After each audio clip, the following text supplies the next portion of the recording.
Hello, gamers from around the world. This is Boxenberger, the video game enthusiast from Germany, and I would like to welcome you to this week's episode of the World of Gaming, where everything will be a little bit different today because just before the show, Dutch, we both updated OBS, and for some reason, the new OBS version is not working with the Stream Deck anymore, and so we have to do everything manually now, and that is already annoying the hell out of me. Yep. But that's not why our audience tuned in. Welcome to everyone to this week's World of Gaming. We are back after taking a break last week. Unfortunately, you were stuck at work, and I couldn't be bothered to do a solo show. Yep, I don't blame you. And usually we move the shows to the weekend then if we can't make it on a Thursday. But over the weekend... But Mr. Boxenberger here was attending a stag do, so... Yes, I was. I was. I was in Czechia, in Pilsen, over the weekend, celebrating a bachelor party. It was fun. Very well. Was it, a very drunk Boxenberger, was it? Yeah, it was a very drunk Boxenberger, indeed.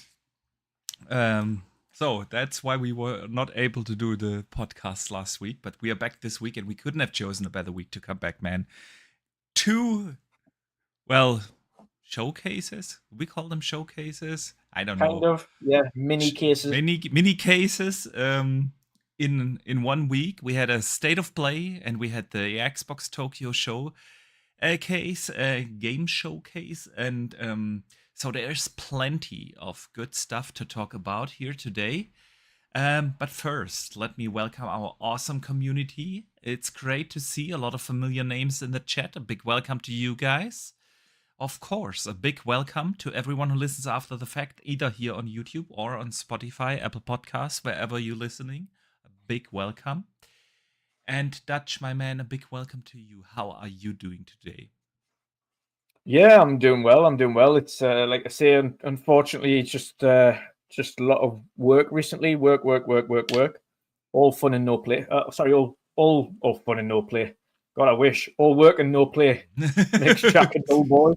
So yeah, unfortunately, that's all it's been recently. And then the gym, and then if I get home in time, like yesterday was a little bit later back, caught the majority of the football match. But that's about it. Playing a little bit on the Switch. But yeah, nice. It's I haven't really been gaming as recently, just full of work. But there's a lot to talk about, and there's quite a few. In fact, October is filled with games that are coming up soon. So there's no doubt I will be playing a little bit more this month. So it's this time of the year, where I wish I had way more time for gaming. Because there's so much good stuff to play at the moment. Let's get right into this topic, because that's how we always start the show, because it is the most important thing in a gaming podcast, of course, are the games we are playing, the games we are enjoying. And so, guys in the chat, let us know, what are you playing at the moment? And Dutch, what kept you busy? Yeah, as I say, I haven't really had the time to play games recently, but when I have been playing, and of course there's another one coming up this month, I've just been on the Switch. This is a predominant reason recently as to probably why I'm going to pick up the ROG Xbox Ally X. Not at launch, but not far after launch, because handheld gaming's been, should we say, a mini savior recently, on the fact that when you get in from work and you can't be bothered to turn everything on and come and sit in front of a big screen and things like that, you can just pick it up and play it for a half an hour, and then go to bed. I've been telling you that for years, man. Handheld gaming is fantastic. It is not just for like gaming on the go. It is just so convenient, sitting in the living room, the wife's watching on the big telly, I don't know, one of her Netflix shows, and you just sit right there playing some games, sitting out during the summer weeks. I was sitting outside, in the backyard playing games. It's lying in bed, and Yeah, just playing some games. Handheld gaming is so good, man. And yeah, handheld gaming has never been better than it is right now because there are tons of great handhelds out there. Of course, the Switch too, but then all these PC gaming handhelds that we have outside in the wild now. The Rock Alley X coming soon, and and of course, Xbox Play Anywhere will absolutely benefit it as well. It means I don't have to worry absolutely, about picking up separate libraries or anything like that. yeah, So, yeah, um, but yeah, I mean, on the Switch, I've literally just been playing through Pokemon Scarlet and then back right, onto Pokemon Arceus Legends, just while I wait for Legends ZA to come out this month, sweet, October. So again, because it's a handheld RPG, I can just easily pick up and play, and I don't have to play for long. I can play it for an hour, I can play it for half an hour, I can just do a little bit and knock off a few things that I need to find or collect or do or missions that I need to complete. Started a brand new game on Legends Arceus, predominantly because I was so far near the end on the previous one, and it isn't. You can finish the story, but there is additional beyond that story to do, and I'd got to the point where I'd really forgot some of the mechanics of the game mm-hmm. because I hadn't played it for that long and had moved on to the next one. So I went back and transferred everything over so I didn't lose any of the ones that I'd already caught and they were already transferred over into a database so that they're fine. So I can just start from scratch and then go into it and just enjoy the game again. But this time, go and fully complete it before the new one Yeah, comes out the kind of middle of next month. But other than that, the only other one I've got coming up that I've had pre-ordered like an idiot is FIFA 26 or FC 26, as you know it, mm. as you do, I but don't do it. strangely, I know you don't, but strangely, because everybody notoriously always complains about FIFAs every year and how they're shit and terrible and blah blah blah blah blah.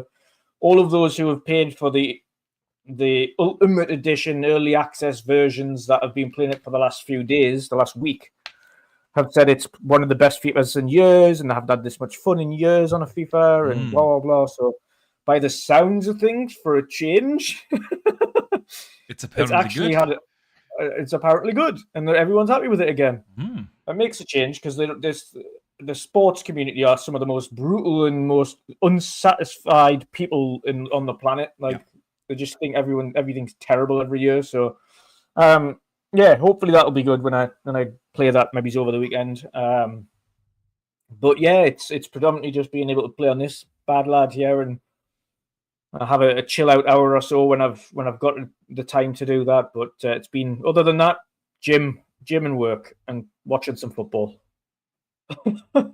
What about you? What have you been up to? so pretty solid. Playing? We'll get to what I've been playing in a second. Let us check the community first. Well, I've Pyro. got. Oh, go on. I was going to say Okay, I've got one fellow in the chat here, Agent X Force. He's been playing Dragon Age Veilguard and he's actually quite enjoying it. It's a bit of fun. it is. It is a fantastic game. I can't recommend Dragon Age Veilguard more because it is pure fun. The combat is fantastic. The story is good.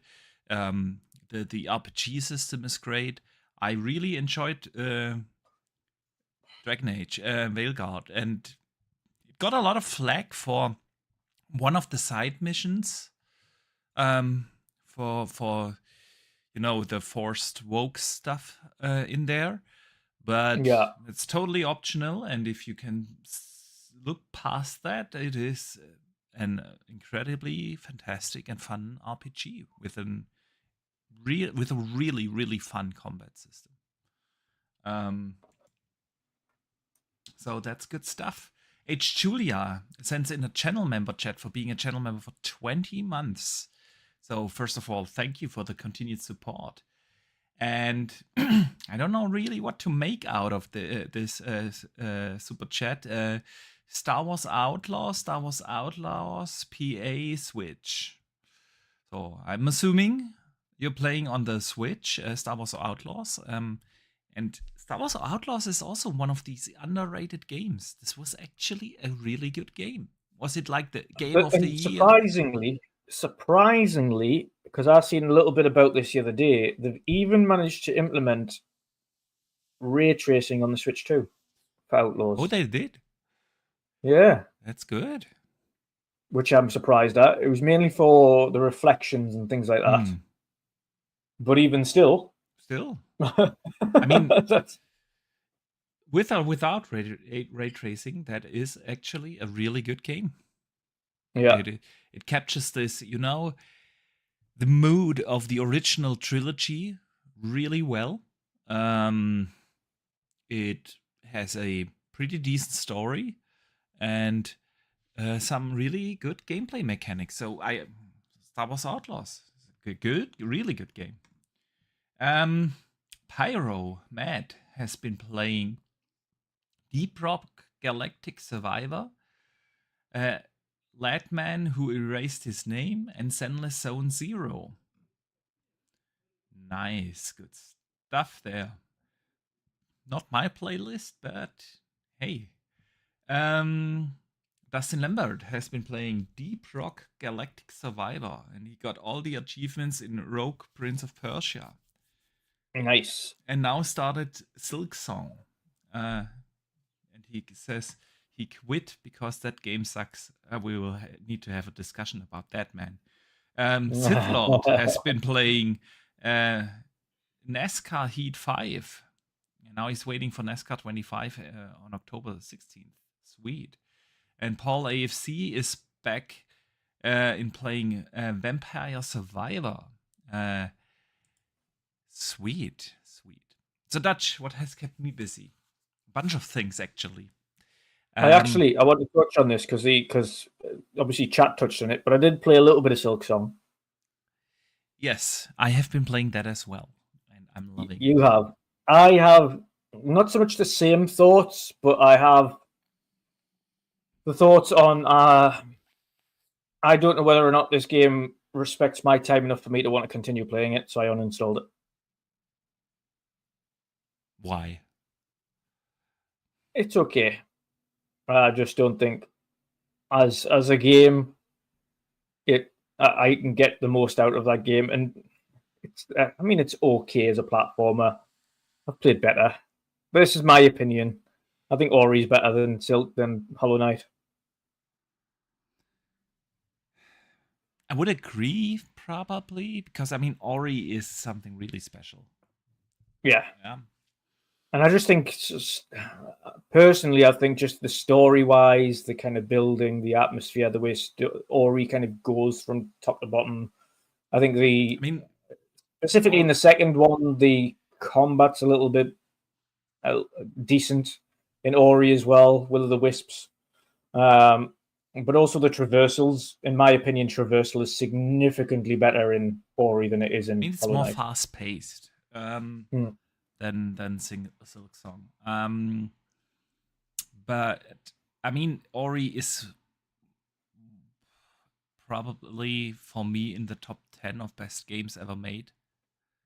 So that's probably an unfair comparison in that sense. If it's in the Metroidvania side, it's. I mean, it's a fair comparison because both are Metroidvanias, but just because, well, Silk Song isn't the best Metroidvania I have ever played, doesn't mean it's a fantastic game. And it is a fantastic game. I have been playing a shitload out of Silk Song. I think I am at the final boss. Could be wrong because I haven't beaten the guy. I'm stuck there. Honestly, it's called The Last Warden. And I'm stuck there. However, I really, really enjoyed the game. It is fantastic. The atmosphere is great. The difficulty is sometimes a little frustrating, maybe, but Yeah, overall, um, super rewarding once you break through that barrier and then beat the boss. And um, so the only thing that frustrates me a little is that sometimes the benches, the saving points, are pretty far away from the boss you're trying to beat. And like if you need 20, 30 attempts to beat a boss, and you always have to do like a difficult traversal yeah. scenario before getting there, that's sometimes that's probably my only criticism. The save point areas, I Yeah, know. that they I've are. I've seen that a lot of time. They're just like this is it's part of the reason why I was thinking this game in a sense doesn't respect your time enough because they haven't thought of that the fact that some of these save points are miles away from the bosses Yeah, that you have to face. yeah, And then if you die, you have to go all the way back and you have to do all the traversal again. And if you get beat again, which you can do because the bosses get harder and harder, you've got to do all that all over again. It's like this isn't really respecting me time. Like, yeah.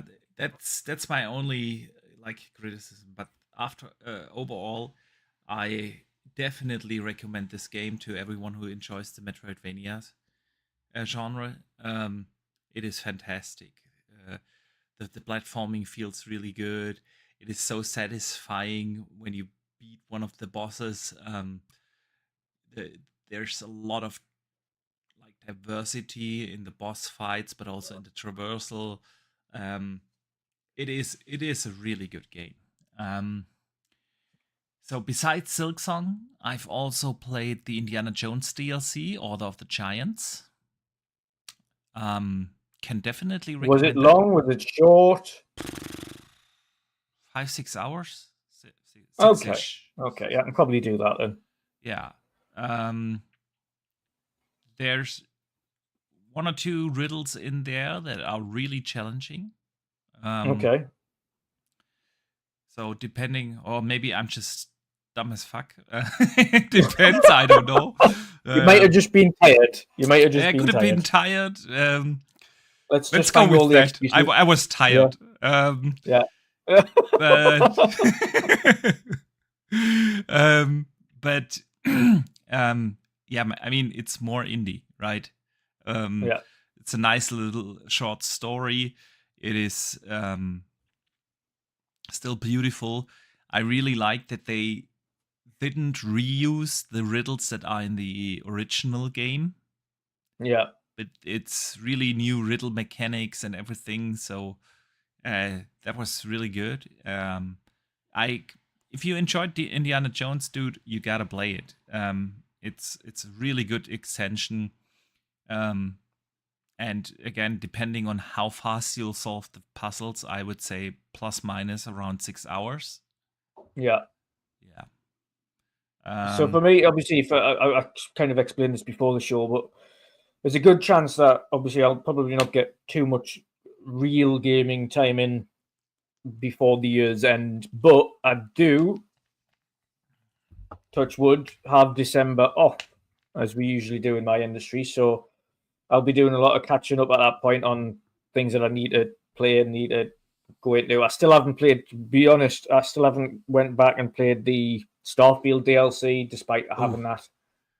And I Gotta haven't, do obviously, that. I've got the Indiana Jones DLC to play as well. And both of those aren't super long, which is good. Yeah. It means I can knock out both of those DLCs relatively quickly and get those played over I mean, the winter break. Starfield, I would say something in between 10 to 15 hours, depending on how Yeah. much of the side stuff you're going to do.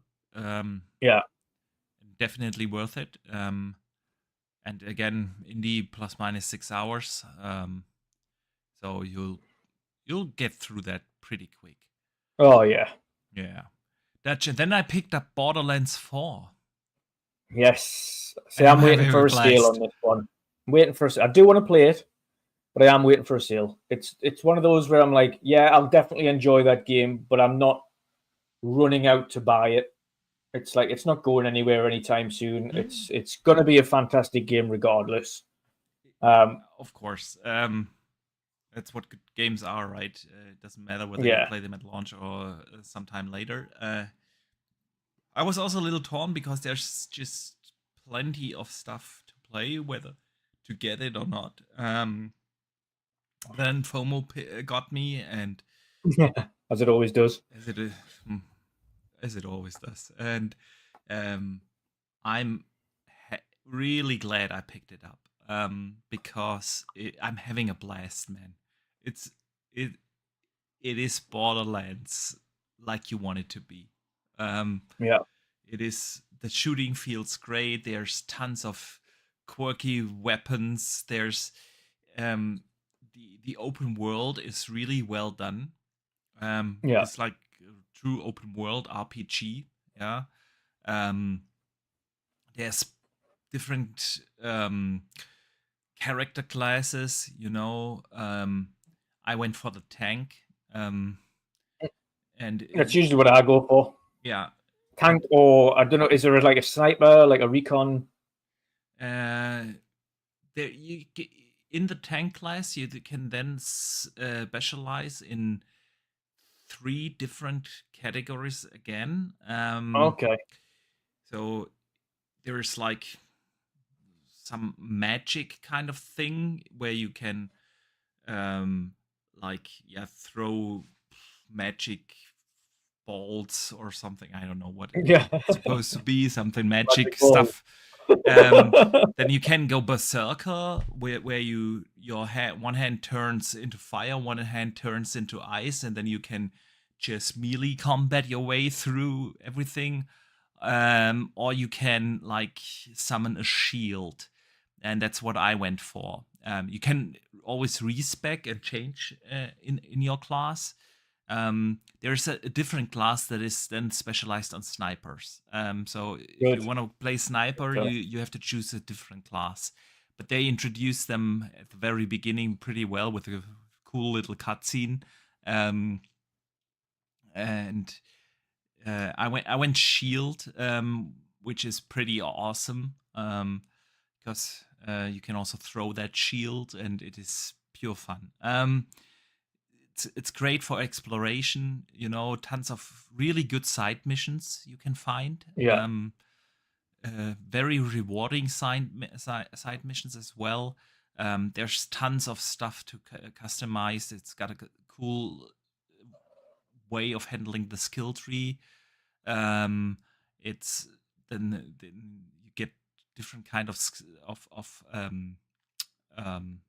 skill points.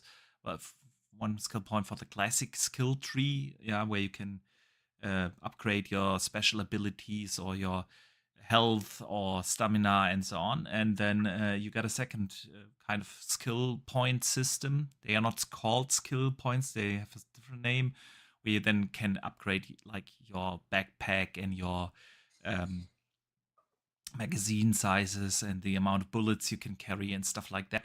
It is really well mixed together. It is, of course, very colorful in HDR. It's gory. It is claptrap is in there, right? yeah, With the typical claptrap humor. The overarching enemy, the big bad guy, is pretty cool. Um, it is. There's not much I can complain. A lot of people have been complaining about performance issues, especially that performance gets worse the further you progress. But I'm playing in performance mode with VRR, and so far, and maybe that's the VRR, smoothing stuff compensate. out. But with VRR enabled, it is a pretty good experience. Outside of the performance dips, I haven't encountered any bugs. No glitches, no nothing. So that's also good, right? And it it is so much fun, to play around with all the different weapon types and finding new shields, new grenades. It's just pure fun. I'm smiling all the time while playing, and that's a really good That's what thing. matters. Yeah. Exactly, exactly. And I see our community has voted for some Borderlands 4 gameplay today, so that's very good. So we're closing the poll there in the chat, and let's watch some of the fun stuff. There's also like very similar to Destiny, where you can summon like your ride to traverse quicker and faster through the open world, which is also pretty fun. It is definitely a recommendation on my end. If you didn't like the other Borderlands, you're not gonna like this one either. It is, Yeah, it's more Borderlands. it's more Borderlands, but in a really good way. Yeah. Definitely better than Borderlands 3. So, Which yeah, I still haven't went back and played. I've had that game for years. I still haven't played it properly. sweet. I've maybe played the opening 20 minutes every time, and that's as far as I got. So Hmm. All right. All right. So, Dutch. Let us get yes, into some news. Tons of reviews are out. Hades 2 got its full release. It's the best rated game of the year so far on Metacritic. only on PC so far. Only on PC, yeah, correct. It's but it's also pretty good rated on console. I don't know if it's the best rated game of the year, but anyway, it's another must play for me because I loved the first one. It's really kind of the indie year, right? Yeah, yeah, Um, a lot of big indie hits this year. yeah, with Silk Song, with Expedition 33, with Split Fiction, with what's Blue something. Yeah, I know what you're talking about. Yeah, and now of course with Blueprints. Blueprints. I haven't played that yet. That's why I can't. Same. Yeah, but it was really well received. And now of course with Hades 2. I'm really looking forward to that. Right. Um, Definitely after Borderlands, I'm going to dive into that. So yeah, and then Ghost of Yotei also. Even though it comes out next week, like reviews dropped an entire week in advance, which is pretty unusual in the year 2025, right? Yeah. Um, and it reviewed even better than Ghost of Tsushima. Yeah, and a lot of reviews say, well, it improves in every way on the first one. So you're going to pick that up, Ghost of Yotei? Yeah, I don't know whether or not I'll pick it up at launch because I know it's a massive game and I don't have Yeah, time. that's my issue as well, right? I'm still like, even though I have already, I don't know, played like, I want to say 20 hours or so in Borderlands at least.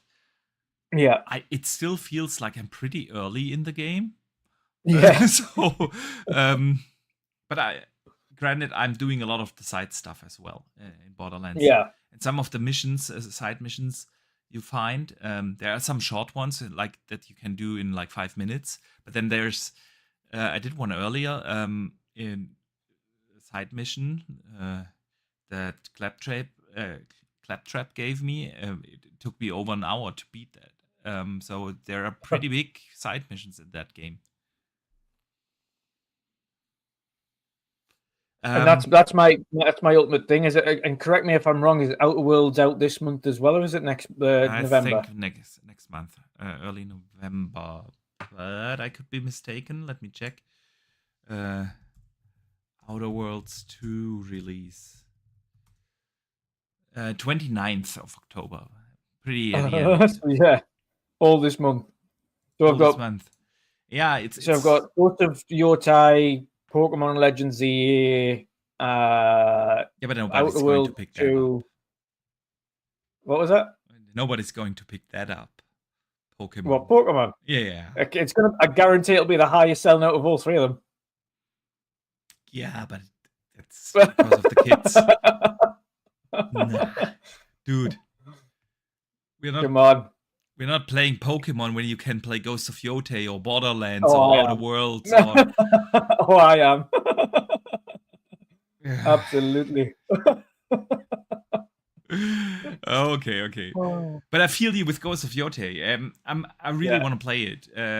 But it feels like, okay, another big game.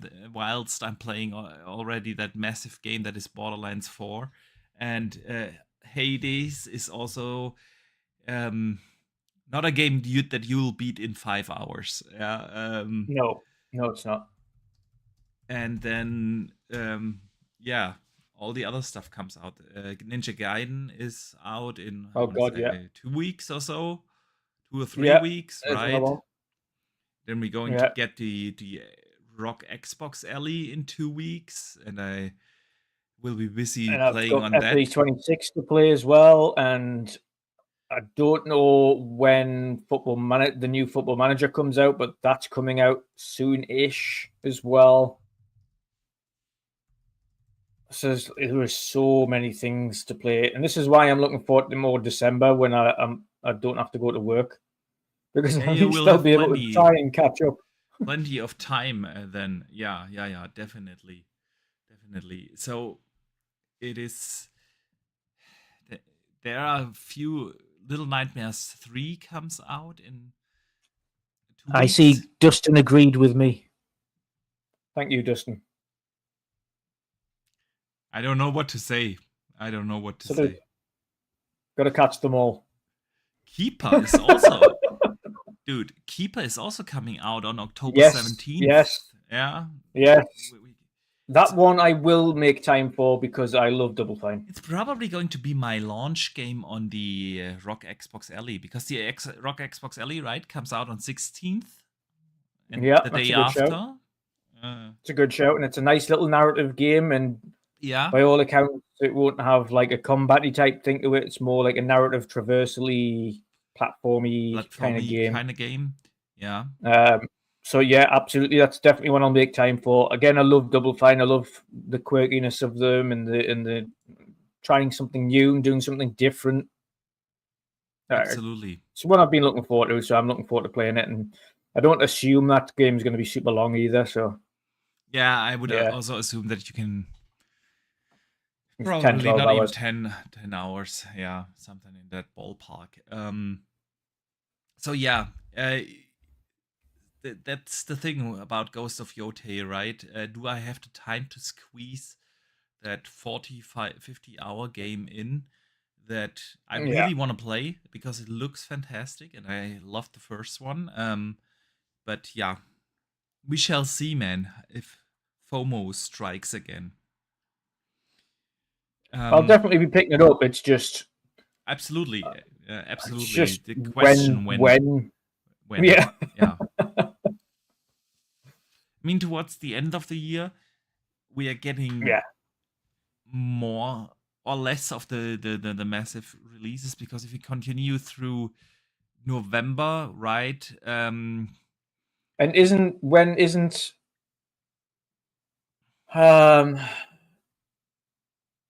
Metroid Prime 4 December. Isn't that December? That's thank God.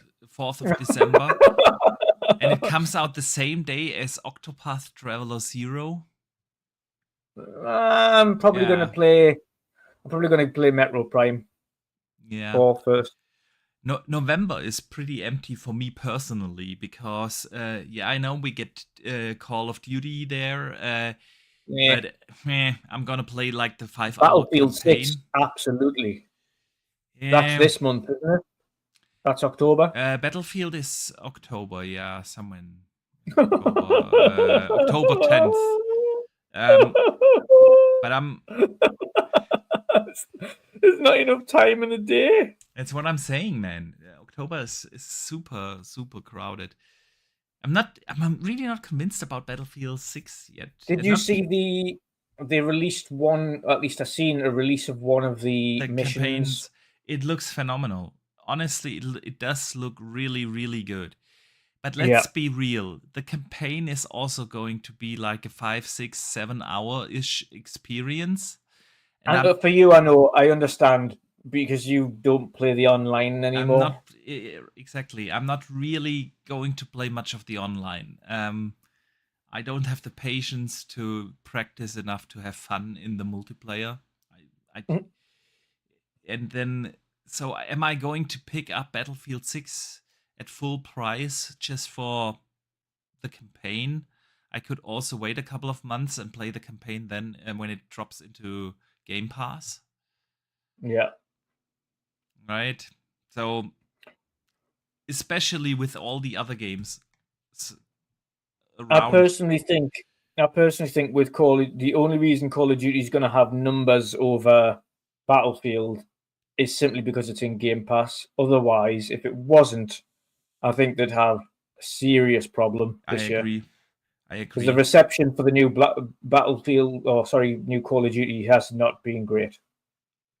No, it hasn't, and it's nothing that I've seen no one talk about it in an excited way, you know. Nope. And it just follows this traditional rule. After Call of Duty had a good game, there's always a bad Call of Duty coming out. Always. Yeah, always. And last year's was really well received. People enjoyed that, and so you knew this year's Call of Duty had to be shit. And when a shit Call of Duty comes out to a Battlefield 6 that seems to tick like every check mark that fans wanted, it's undoubtedly going to be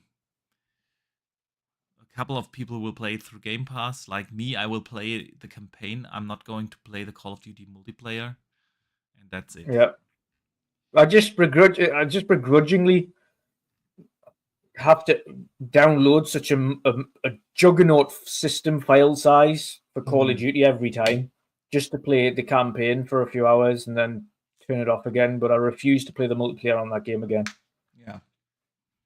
Not at least not this one. I didn't play it long enough last time. So, you know what you got to do. Yeah, play Battlefield 6. So, yeah, man, we are in the good time of the year. We are. It's a good thing to complain about if there's too many games to play, right? And we are pretty spoiled this year. So, Dutch, let's get into some news. Tons of games have been shown this week, right? Of course, with the State of Play and Tokyo Games Showcase, we may get to those shows in a second. But in advance to all those showcases, or mini showcases, Kojima launched or revealed a trailer for OD, the Knock trailer. Yeah. Right? So let me hear your thoughts, man. What did you think of OD and the first in-engine, probably in-game scene? Yeah, I mean it's obvious. Yeah, obviously he's got 2 games in development currently for 2 franchises he isn't allowed to touch from his previous employer. Yeah, he no longer has anything to do with Metal Gear. True. So now he's making Fizzant, which is the PlayStation game, and he's no longer allowed to touch Silent Hill. True. Which was PT originally. And so because he's not allowed to do that, he's doing OD. Yeah. And the trailer is creepy. It's fantastic. It is, if people don't recognize the actress, it's the actress that was in It, the most recent It. The first one, to be specific, It 1 remake. Um, but super creepy. Yes. Looks fantastic. But it is the one interesting thing I noticed about it as well is the trailer he showed, OD Knock, was the episode title that he's doing, Yep. whereas the likes of Jordan Peele and other horror directors are having their own episode within OD, and they'll be titled something else.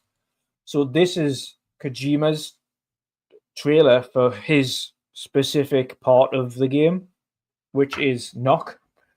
So it'll be very interesting to see what Jordan Peele, etc., do for theirs, and how it kind of blends into each other, or whether or not it's like an amalgamation of short horror stories that each of them have. But I think it'll be very intriguing, and if it's anything near as creepy as PT, it will be fantastic because PT was horrific in a good way. Yeah. I mean, people sold like 6-7 years later Still PlayStation happening? 4s that Yeah, still had it installed for like, I don't know, thousands of bucks. It's crazy the hype around yeah, that PT demo in the very beginning of the PS4 days, right? I mean, Phil Spencer was on stage with Kojima, right, to reveal that, and Phil Spencer said it's bold, unique, and unmistakably Kojima. yeah. Um, and it's no secret, I'm not a big Kojima fan, so I'm always skeptical with his stuff. I think the one thing we can kind of guarantee is if he's making his own version of Metal Gear, you know that version of Metal Gear will be good. If he's making his own version of There a hasn't been a PT good slash Metal Silent Gear game, Hills. so Hmm? I would argue that there hasn't been a good Metal Gear game. How dare So you? I dare so. How dare you? Metal Gear was, I mean, especially the original trilogy, Metal Gear 1, 2, 3, Snake Eater, which is recently released as well. They're all really good. No, no. Really good stealth action The games. only good Kojima game was the original Silent Hill, and that's why I'm actually Happy for OD. glad that it's not a knockoff of Metal Gear, right? Well, that's That PlayStation's to look forward to anyway. Um, Yeah, but on the OD side, it's super intriguing. I'm looking forward to seeing him getting back into his horror roots, like his actual yes, horror roots, with this. And if it, absolutely. like I say, if it lives up to the PT kind of feelings, then it'll be unbelievable. But I think the intriguing thing for me is the fact that it isn't just Kojima's direction on this. It's also, like you say, big horror directors in the likes of Yep, Jordan Peele, etc., that's getting involved in creating their own yep. stories. That's going to make it even more intriguing as a game, as an experience. So yeah, I'm super looking forward to it. So and Nice. again, great thing for us Xbox guys because it's published by Xbox It's gonna be Game Pass. Game Pass, Exactly, and it'll exactly. be play anyway, which means you can play it on your handheld, you can play it on your TV, you can play it wherever you want. Yeah, uh, definitely. I mean, visually it does look stunning, right? It was very interesting that he did not use the what's it called, Decima engine. He's not for this because Xbox are helping him with Unreal. He is using Decima for Fizzant. Yeah, yeah, I know, and obviously, Death Stranding 1 and 2 were made in the Decima engine, and so I was surprised to see that this is actually an Unreal 5 game in his studio, but um, it did look stunning, absolutely, Yeah. and um, the atmosphere is creepy as fuck, and so I can't say I'm super excited because I'm always skeptical about Kojima. I don't like the way how he tells stories. The cutscenes are way too long. The gameplay mechanics everyone always talks about as if this was super revolutionary, but it is actually not.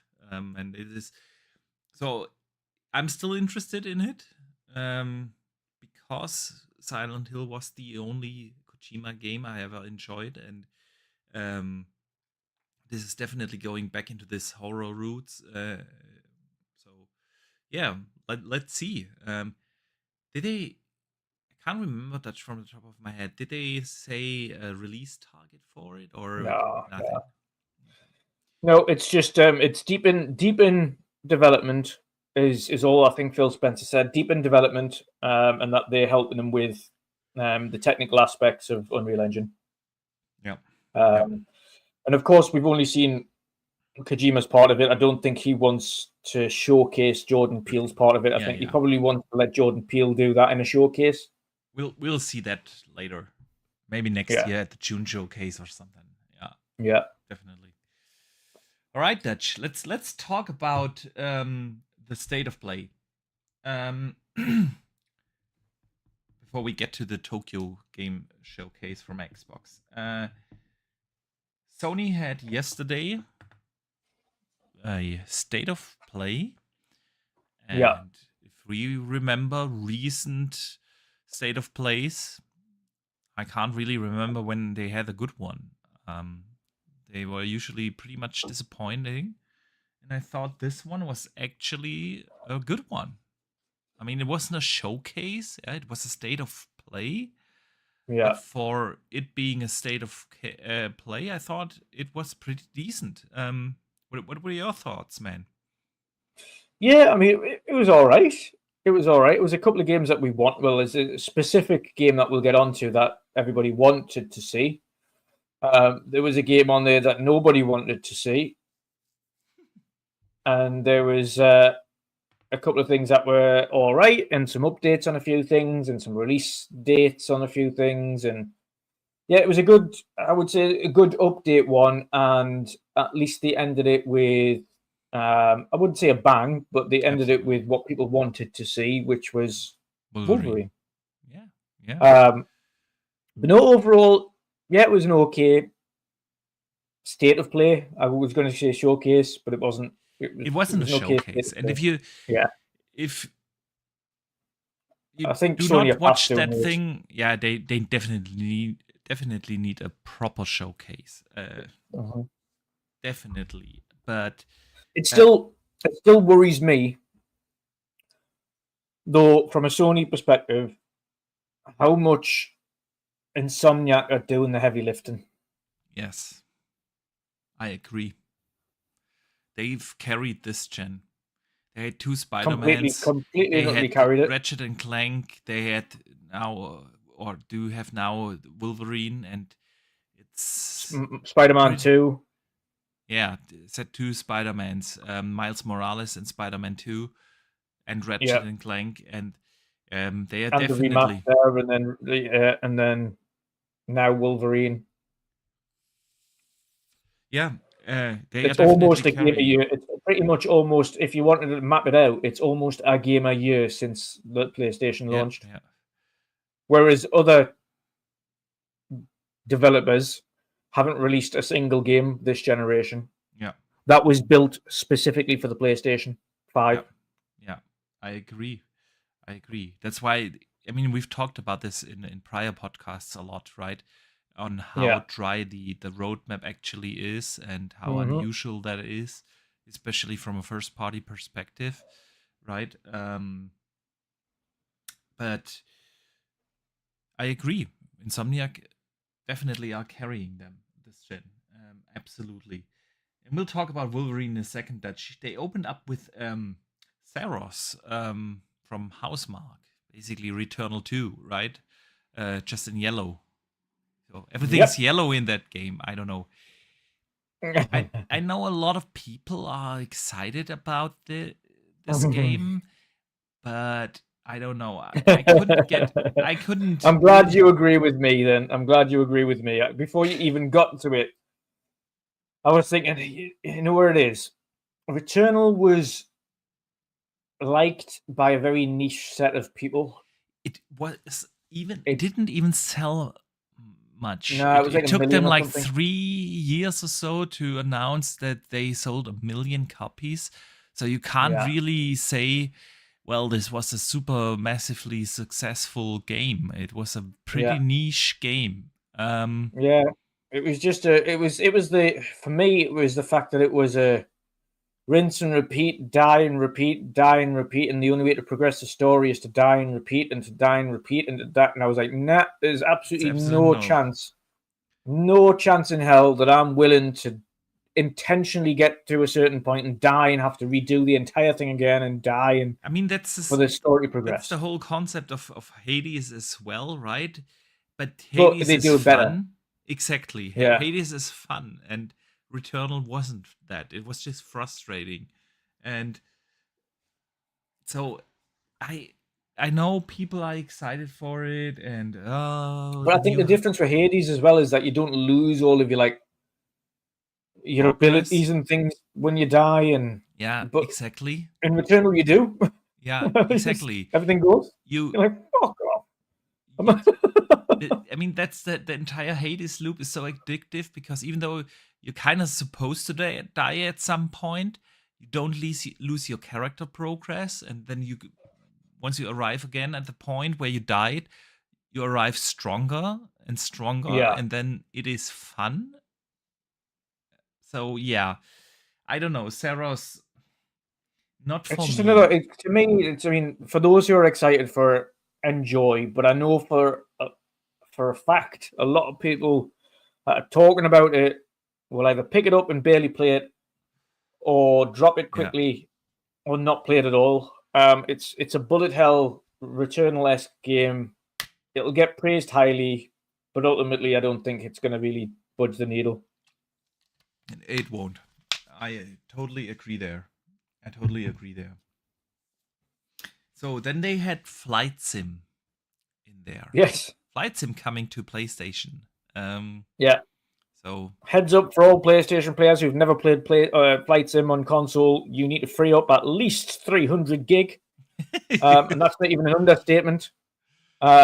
Because once you've installed Flight Sim, you then need to install all of the world packs if you want to have an accurate representation of the entire planet. And once you've installed all them, that takes it over 200 gig. And then if you start installing other things like additional planes that you might want to get on the marketplace, because there's fucking hundreds of them now, it takes you well into the 300 gig mark. And trust me, I've got like 30 planes myself, and that's not even scratching the surface. There's loads of the big modders that create specific content for it. It's not cheap. You have to be enthusiastic if you want to do it. But these things take ages to go into the game. Like, I'm talking years for them to develop because they do it very accurately and then make sure the models are all literally pinpoint accurate to what they were. But these take up a ginormous amount of your hard drive space. So if you're a Flight Sim fan or been looking forward to this, heads up, start making space now, because that shit is going to take up a lot of your hard drive. Yeah, absolutely. And with Flight Sim, whenever it launched or got a big update, I've seen people being disappointed. It is a simulator. It is not an arcade game. It really is a flight simulator game.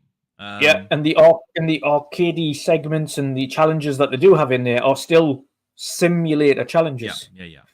So that even the gaming aspect of this simulator is still simulator based. It's about how to fly, how to land, how to do this, how to get from point A to point B. These are simulators, and this is real time as well. It's not like, okay, some of the challenges, for instance, might be fly from the UK to New York. That's real time. Yeah. That's an exact 1-to-1 real-time flight from New York, from the UK. London to New York. Or 10 hours. Yeah. That will be a 10-hour non-stop flight. Yeah. It was 1-for-1. So, yeah, it is, for anyone thinking about picking it up, it is it is a simulator. It is exactly what it says on the tin. It is not a game. It is a sim. Yeah, true. So then they've shown Battlefield 6 again, a campaign trailer. We briefly mentioned that before. The campaign looks really good. Yeah. Can't say anything else. Looking forward to playing that campaign. Probably not at launch, but then there was one thing in there that surprised me. It's Deus Ex remaster or remake. And I mean, it's kind of sad that this franchise is dead now, right? But with them remastering it, of course not PlayStation exclusive. It comes to everything, but I might just get that. It's been so long since we had Deus Ex come out. When was it? Like, I want to say at least 15 years. What, the original? Oh, it Yeah. must be longer than that. Longer than that. Was the original Deus Ex not like OG Xbox One? 2000. You're right. You're right. It's 25 years. Yeah. Holy shit. Oh, God, I feel old. Yeah. So I was 12. I can't say 25 that. years ago. I can't say that. 25 years ago, I was 17. So,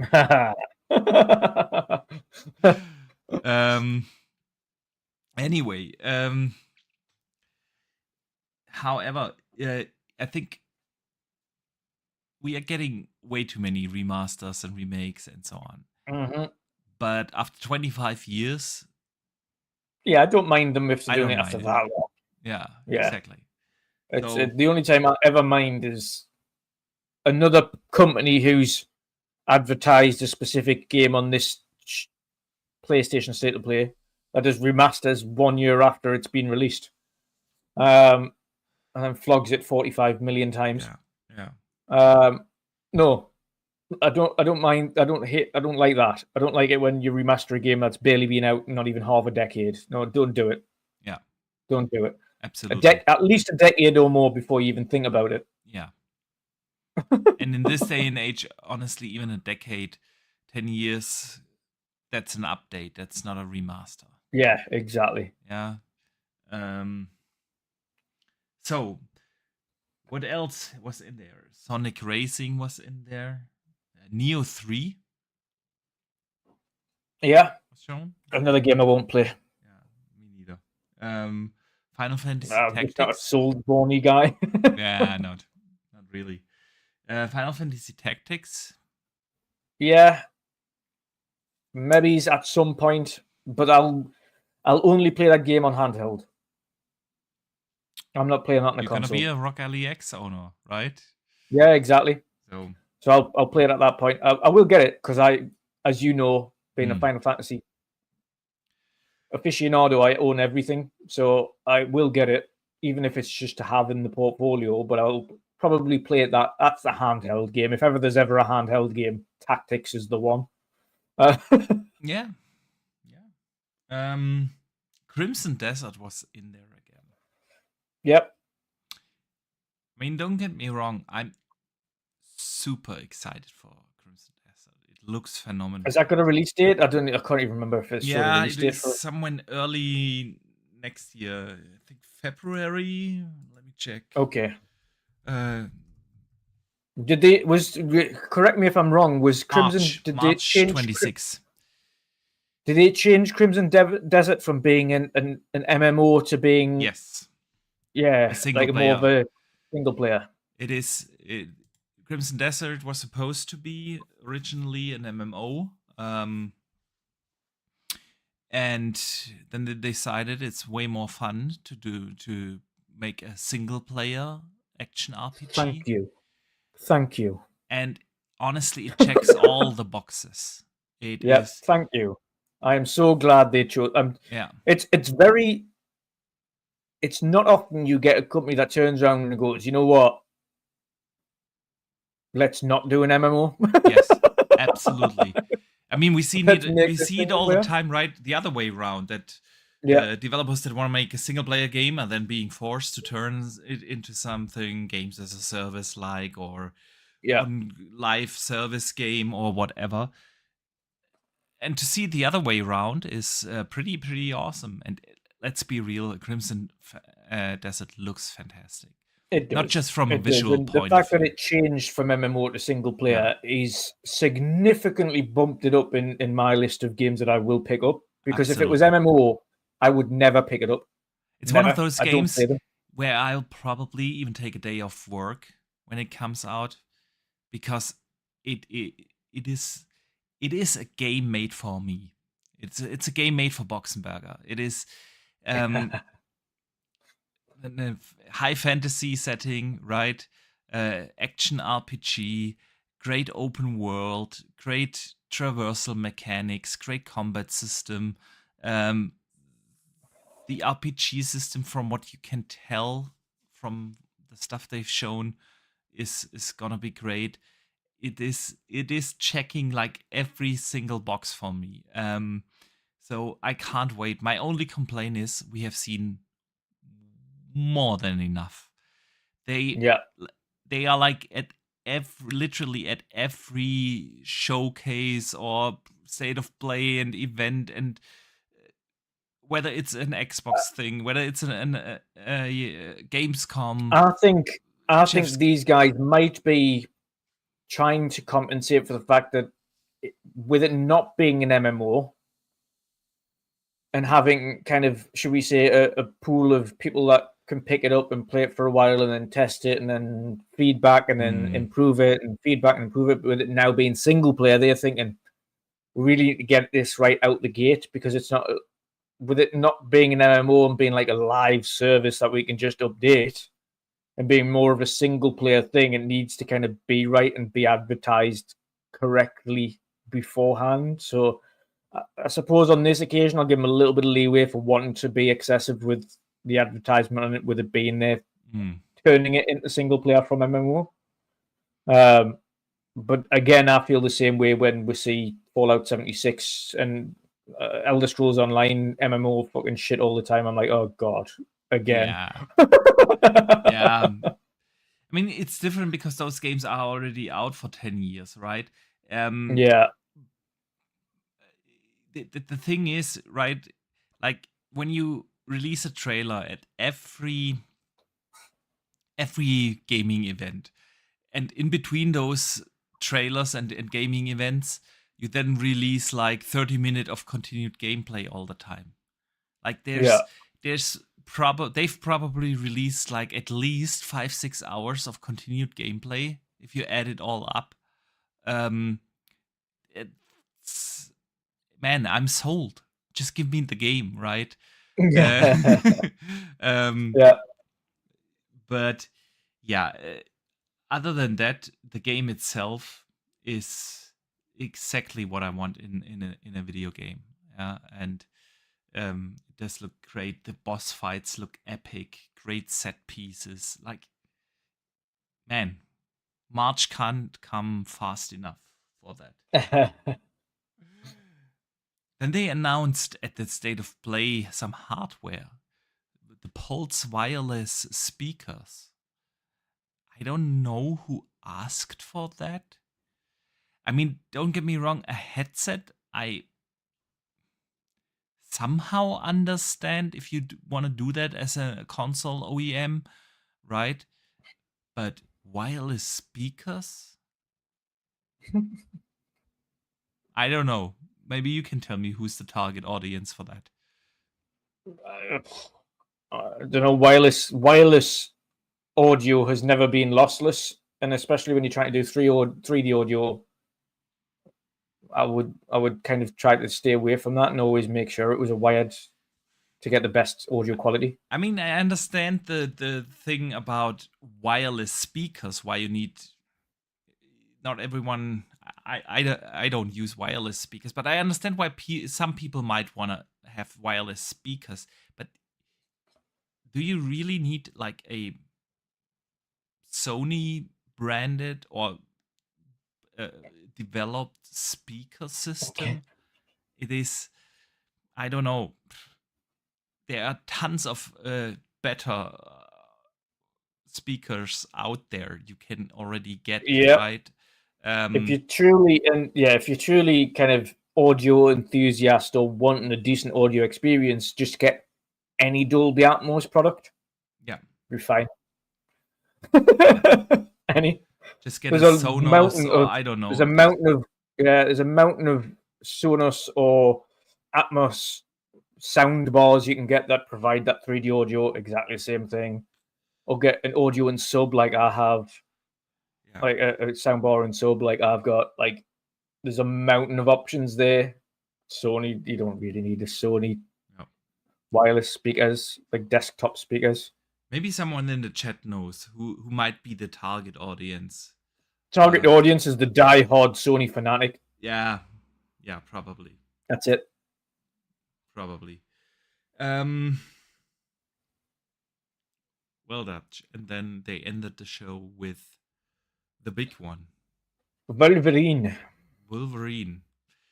was 5 years ago when they shown the little teaser trailer. Yeah. Where Wolverine is sitting in the bar, and then we didn't see anything. Then they had probably the biggest leak in video game history ever, where the entire alpha or pre-alpha build was leaked, and hours of gameplay, of course, with that. People were installing that pre-alpha thing on their PCs, and the entire thing just got leaked. It was 2 years ago, right? And that's why I didn't think that they put a 26 sticker on that thing. I thought, okay, after such a massive leak, they kind of need to go back and change so much and do so many things that this is at least a 27 game.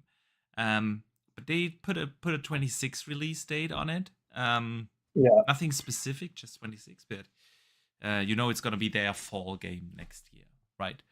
So that surprised me. But then, like you said earlier, Insomniac is such a powerhouse studio who's carrying the Sony studios through this generation, and they are just as so efficient, right? That they can 3 years release Wolverine 3 years after the leak without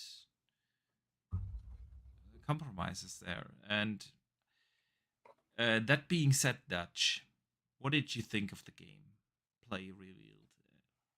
Yeah, I mean, we all wanted it to be gory as hell. Yes. So we've got gory as hell. We got gory as hell. But on that note, it does look like a gory Wolverine in Spider-Man. Yeah, I've seen a lot of people say that. I mean, obviously, you can tell it's an Insomniac game and it borrows stuff from Spider-Man. Absolutely. The one thing that I like, the one thing I know of anyway, that there is a multitude of locations that he visits that isn't just the USA. Thank God, because one of the key reasons I wasn't really fussed on Spider-Man 2 is because it was just the same fucking place again. Yes. It's like, that's the thing, right? Spider-Man is New York. I mean, it is, but then the films themselves. Put them him in London. Yeah, but you can though. Of course you can. You can put them anywhere. You create your own story. And again, even Spider-Man, the most recent films are in France, and they're in Europe, and they're like mad parts of like North America and things when they're doing Endgame when he's fighting parts. So Spider-Man does travel and does cool places. It depends on where that evil is that he needs to take out, that bad guy. Yeah, I mean, so they have that flexibility to do whatever they want and go wherever they want. It depends on where the story takes them. They don't have to fixate themselves in a certain location. And that's one thing that I liked about Wolverine is the fact that, thankfully, they're not, judging by what I've read about Wolverine afterwards, is they're not fixating on a specific location. It's like part of it is in Japan, and part of it is in here, and part of it is in here. So the story takes them outside of a singular location, which is good, thank God. Yeah. And that does mix it up a little bit. So, but no, in terms of the action and the goriness and things like that, I'm significantly more likely to play Wolverine than I was ever going to play Spider-Man 2. I know you're not a super big superhero fan. No. I mean, I played Spider-Man. I enjoyed it for what it was worth, but it was just so repetitive. I mean, which open world game isn't, right? Yeah, but I mean, like, I can't really complain about Spider-Man. Spider-Man. The missions didn't really the missions didn't really differentiate from each other, and after a bit, I felt the combat just got a little bit repetitive. It didn't really change up. Oh, it Really definitely changed up when you got all the gadgets got and better stuff. suits. Yeah, I Um, know. But I mean, listen, I really enjoyed Spider-Man 1 and 2 and Miles Morales. apart Probably from the the only Mary Jane thing part, the only thing is they were all too close together because we got Spider-Man in 2020, right? 2018. Then we got Miles Morales in the same city in 2020, and then we got Spider-Man 2 in, I want to say, 22 or 23. So they were all like 2 years apart, basically having the same city, the same core gameplay mechanics, and that definitely felt repetitive then. Even though I know they tried to change things up with Miles Morales having different abilities like getting invisible and stuff like that. Um, that was it. But the gameplay formula itself is really good. They had the very similar combat system like the Arkham games, this free flow combat system, which is definitely fun. The swinging through New York was really well done. It was just fun, good stories that they told, like you would expect from Insomniac, right? So I can't really complain about those games. I really enjoyed them. They are just fun, super fun, and well produced and well developed superhero games. Um, but I'm glad that they are moving on from Spider-Man. There's probably eventually going to be a Spider-Man 3, no, but don't hold your breath. yeah. But for now, they're Next year, moving on Spider-Man 3.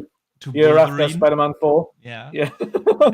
and I really like that they have chosen it to be a gory game, and Wolverine isn't probably the first superhero game that comes to mind automatically because, well, even though like comic fans and Marvel fans are pretty familiar with Wolverine and the X-Men and everything, but um, since Marvel hasn't done like much with that IP as of late, ever since they started this whole like Avengers universe, Um, it is not like the super massive and popular um, comic or superhero character, that has this casual vibe, and yeah. I like that they've chosen that character, and it does look gory, and it does look like a brutal and heavy game, like the shaky cam in the combat, right? The little bit more zoomed in over the shoulder view. It's not like the camera is much closer to the characters, what I mean, which makes it feel like way more heavy even during traversal and so on. um of course, the traversal looks a little bit like the Spider-Man traversal minus the swinging, right? Um, but um, it also had like cool like impressions of cutscenes and everything, and honestly, this is absolutely going to be a day one game for me. Yeah, I'll play it day one, 100%. Yeah, it's like I say, it's still significantly above Spider-Man for me as a game that I'd rather play than Spider-Man 2. Yeah. I think my only thing now is just wanting kind of a wish list one for me is if we could get an Iron Man game with the traversal of Anthem. Yes, please. Yes, please. I Oh. mean, oh. Why has anybody not done this? Why have EA not even thought about this? Maybe the Listen, guys, license we had a is really too good flight expensive. mechanics in Anthem. Why can't we use this for an Iron Man game? Yeah. Maybe because the license is too expensive. I don't know. For EA, come on. Yeah. And the Iron Man game like that, like with the gameplay mechanics of and traversal mechanics of Anthem, that would be absolutely a day one. Yeah. So yeah, man, Wolverine fully revealed now. Fall 2026. 26. It's gonna be crowded fall next year, man. I mean, the big juggernaut GTA is out of the way with its May release. If it doesn't Yeah. get delayed again, right? Yeah. But you know, on the Xbox side of things, you'll definitely get Gears and Fable, Forza Horizon, which we'll There's get to something soon. Halo coming, right? Which everyone assumes Yeah. is going to be another remake of the first one. Yeah. The plus, of course, tons of third-party games that have already been announced for next year. It's gonna be a very busy fall season next year, and I fully expect that to be Sony's fall game, right? I highly doubt that they will launch that somewhere when earlier in the year. But is this their only first party game next year then? I want to say yes. No, Saros. Is that do they own House Marquee now? Yeah, I think so. Yeah. If not, Did someone they get them after Returnal? Yeah, somewhere in then. Right. Okay. I mean, if you want to include that, yeah. Let's be fair. Let's include, and they have a marathon coming next year. Oh, woo! So it's yeah, that's multiplat though, isn't it? It's a packed year for Sony next year. That's multiplat though, isn't it? It's multiplat, yeah. Marathon is multiplat. So, yeah. I mean, Xbox doesn't have exclusives also, but still. kind of. Fable's not cross-platform at launch. And Forza Neither Horizon 6. Forza Horizon 6. Yes. And we don't know about Gears yet. Yeah. So I can see that being a staggered launch as well. I could see that. Yeah. But anyway, Wolverine, good for them. Yeah. I'll definitely pick it up at launch.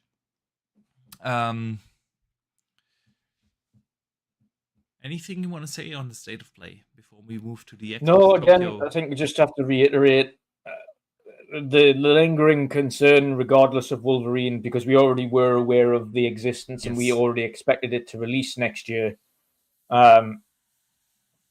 Still remains. The first party output's horrific. And by that I mean like your big first party single player games have been largely for the last couple of years almost non-existent. Yeah. You've got Ghost of Your Tie coming out this month, fantastic. And then your next big first party single player game isn't until fall next year. Yeah. At least the games that people are really looking forward to. Saros, I wouldn't count in that ballpark, and I also wouldn't count a marathon. Your Naughty Dog's nowhere to be seen. They're just still showing trailers of The Last of Us Remastered and The Last of Us Part 2 and on the same showcases over and over again forever. Then God knows what's happening with Cory Barlog's teams and what they're designing, because they have been absolutely deathly silent for years since Ragnarok dropped. I mean, let's face it. Now that Yote is out, it's Wolverine and Intergalactic are the two Sony first-party games that come to mind. And it's clear then, because when's Intergalactic meant to be launching? They've not said anything. I would expect that to be at least 27. Yeah, I was going to say, considering they've already announced their fall 26 game, which is Wolverine, Intergalactic's not 26, so that's 27. So that's the one game for 27 so far for the first party. So are we not getting the other game from Corey's team until 28? Agree. No, this is and whatever Bend is working on, they just year. started production on that. That's not gonna be a game before 2030, at least. Yeah. So, yeah. And that's probably the reason why they don't do showcases anymore, right? There's just not enough in the pipeline to justify such a showcase. Yeah. It's weird how times change when you look at the first party output of Xbox, for instance, this year or next year. Yeah. All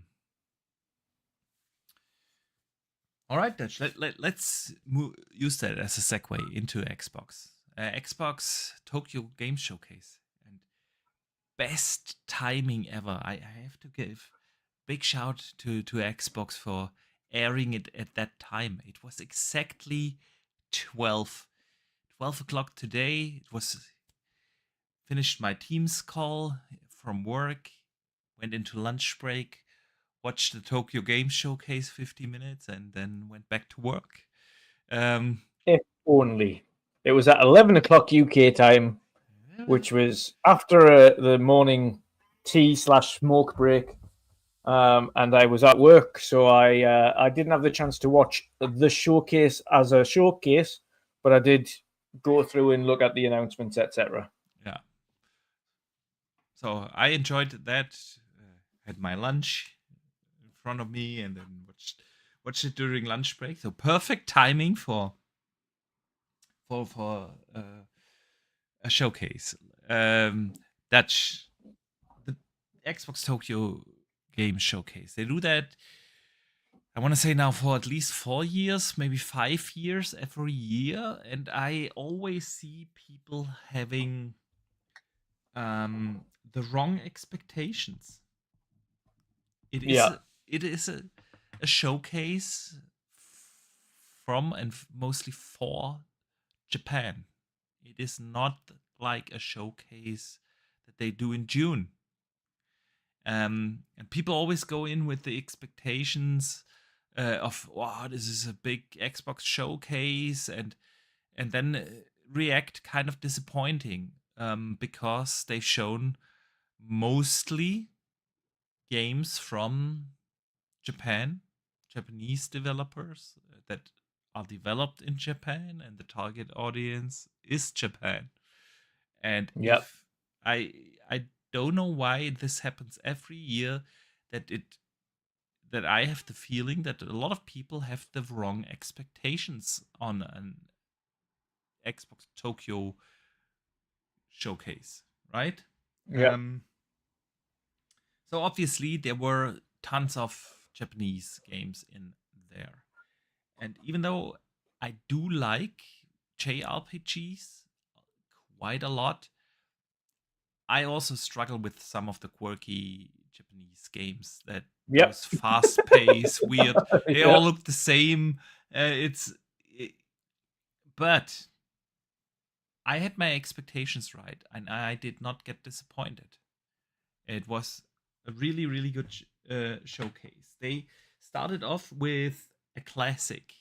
Gunrave is getting a remake, right? Yep. Or I think they called it Rebuild, whatever that means. From the ground up, apparently. From the ground up rebuild. And what were your thoughts on the opening game? Yeah, I mean, it's like you say, it's not an old title, but it's older title. More of an indie title as well, but yeah. Was it okay? Again, expectations massively in check for me. TGS has never been a big thing. For me, it's always just been to see whether or not they have any Square Enixy kind of things there or anything from those kind of partners. So the only one I was really going in expecting this time around was the much rumored Forza Horizon. So, my expectations were in check. Again, I know they were going to go really focusing on the Japanese crowd and their favorite games and proper JRPGs, should we say? Japanese, really Japanese RPGs with the Weibo content and things like that. So, yeah, I knew it was never all for me. And that a lot of those games were definitely going to be for that specific crowd. So, yeah, Gungrave Gore or whatever it's called, Rebuild. Yeah, be interesting. I think that's going to be a Game Pass game, or I think all of them are, for the most part. And Xbox Play Anywhere. Play Anywhere. That's something they really focused on, delivering that message again. Hey, Play Anywhere is what the gaming future of Xbox is, right? And I couldn't be more happy about that, because I've been complaining ever since I have the Rock Alley about that thing that I call the third-party problem. Because realistically, Play Anywhere has been in here for more than 10 years now, right? Quantum Break was the first Play Anywhere title, and Play Anywhere was always only just the Xbox first-party titles. Then a little later, the games that went into Game Pass. They had Play Anywhere, and that's it. And for the most part, that's still it.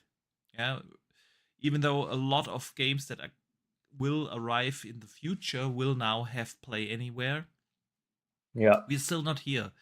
It was like, I don't know, 1 or 2 months ago when we talked about this on the podcast.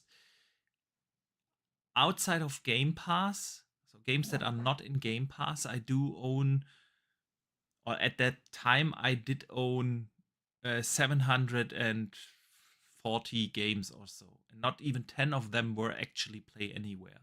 So this whole promise of, there are more than 1,000 games Play Anywhere, 900 of those games nobody has even heard of, and the few that you did hear of are the games that are in Game Pass. And this is why I'm happy Square Enix have signed up to Play Anywhere. Exactly. So I'm excited for that future where we have Play Anywhere. You do not have to solve the third-party problem, which is the problem where to get the game that you want to play, and then you have to decide whether you want to be able to play. I think a lot of these developers have realized as well that the vast majority of people will not buy a game 2 or 3 times. So you're not really losing out on a customer if that customer buys your game and is able to play it on multiple devices. You probably even make more money if you get people to play your game more often, because then it's more likely they're able to switch between PC or switch between console or switch between handheld, and they don't have to worry about saves because the saves on the cloud are going to be carried over. And the more you play a game, the more likely you're gonna invest into that game, whether with in-game purchases or keeping the server numbers up or whatever, right? And that's probably more worth than the handful of gamers that double dip on your game. So I mean, Square Enix are going to lose out on a customer from me because I always triple dip. So now I don't have to worry about that. Final Fantasy games, right? Exactly, but that's what I'm saying. Now with Square Enix, I won't have to worry about that because I'll have it on multiple. I won't have to buy it on PC and on Xbox and on PlayStation. There's only like a handful of games that I've double dipped. This is, well, obviously the games like The Witcher, which, and again, I need to preference this. I don't have to buy these things. It's just I choose to have my Final Fantasy collections everywhere, so I can play my Final Fantasies whenever I want on whatever I want. So it's just been a thing that I've stuck to, and it's just because it's a franchise I grew up with. But you still have the problem of save files not carrying over then. Yes, correct. Yeah. Correct. And that's the thing. That's the beauty of Play Anywhere. And I'm really glad that they once again emphasized this. Okay, we are here for Play Anywhere, and Xbox is the place to buy your games because then you can just carry them from device A to B and not worry about saves, not worry about double dipping. It's a fantastic consumer friendly move to go into that direction, and quite frankly, it's also probably the only chance that they have to at least try to rival Steam on PC. Because, well, let's be real, Steam basically has the monopoly. Yeah, and there's Steam. reasons for that. It's and there's first reasons. of all, there's good they're charging reasons. developers less. Yes. Second of all, they have deep sales and summer sales frequently, and game costs are, for the most part, cheaper than they are on any other platform. Yeah. Agree. So the only way to combat that is to give an incentive to combat that. Exactly. And I think Play Anywhere definitely is a good incentive, especially for those people that transition from a console to a handheld or from a console to a PC and maybe have both. And that is really, really a good thing. And they've, again, only shown games that are Play Anywhere. Not everything that they've shown is in Game Pass. Yeah. But everything is Play Anywhere. So that's really good stuff there. 007 was also in there. Yeah. And I can't help myself, but this game looks just good. Really good. It's like Uncharted meets Bond. And it does look really, really good. Cannot wait. Also next year, early next year game. Yeah. Not a game I'll jump on immediately. I've got to be honest. If it continues to look that good, I'll probably get it day one. I really did enjoy Uncharted, and I feel like we haven't gotten such a game. Tomb Raider. I know. Also, I need a Tomb Raider is what I need. I mean, they are working on one. I know. It's gonna be a while, and I need that. Yeah.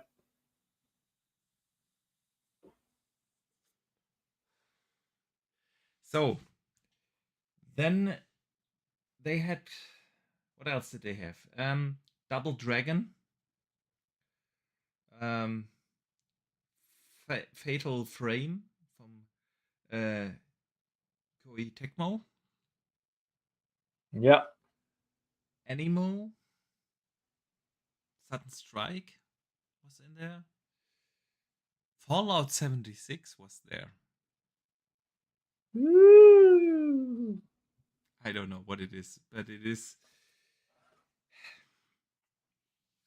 They don't need to put Fallout 76 in every showcase. They do. No, please stop. Please stop. Just have your own little Fallout showcases that Fallout fans can introduce themselves to. Nobody else cares. Yes. And the only reason Fallout 76 fans tune into the showcases is for Fallout 76. So just do them their own ones because they're not there for any other game. Yes, because you're absolutely right. If you're not playing Fallout 76 right now, you're not gonna play it because of that. Yeah. It is. No, nothing they ever show me in any of these trailers entices me to ever want to play that game. Yeah. I totally agree. Monster Hunter Stories 3 was in there from Capcom. Yeah, 1, 2, and 3, all coming to Xbox and Xbox Series X and S. Yeah, eventually. They weren't at launch, of course, Monster Hunter Stories, but they are coming to on Xbox now. So, yeah. For those who missed those or were angry that they didn't come out on Xbox when they launched, they're now coming. So you've got your wish. Enjoy. Exactly. Exactly. A Hitman crossover with Infinite Dragon was shown. Mm-hmm. Also very interesting. Hotel Barcelona, which is out tomorrow. Yeah, Shown. that'll be interesting. I don't, That was Game Pass as well, wasn't it? Hotel Barcelona. was that Game Pass? I can't really remember. Am I thinking of the wrong one? I took some notes here, but I didn't write down Game Pass, so you could have just missed that, but I'm not sure. Play anywhere. It's definitely play anywhere. But honestly, if it would come out at a different time, I might just play it. But right now, I haven't finished Silk Song yet. I am stuck in, oh, not stuck. I'm super immersed in Borderlands.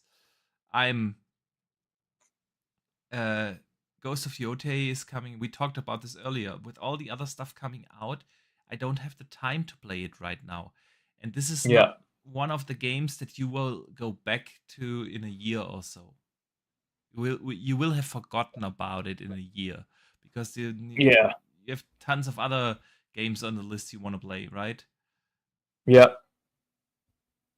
Loads. Too many. Exactly. Too many. I won't go. It's unfortunate for some of these indie games because I won't go back and play some of them. Yeah. There's going to be times where I go back and go, right, I missed out on these like highly acclaimed games, indie wise, that I'll then go like into Hades 2 or something. Yeah, you might go back to that, but that's about it. So yeah, indie developers really need to be more aware of when they release their games, because in May and June we didn't have that many games come out. Why not release it then? I know it might not have been finished by then, but then wait a little. Like we mentioned earlier, November and December is super empty. January is empty. Release it then. You will get way more attention than to release such an indie game on September 26th. Surrounded by massive AAA games, surrounded by other fantastic indie games like your Hades coming. A game like Barcelona, Hotel Barcelona, is just gonna be forgotten.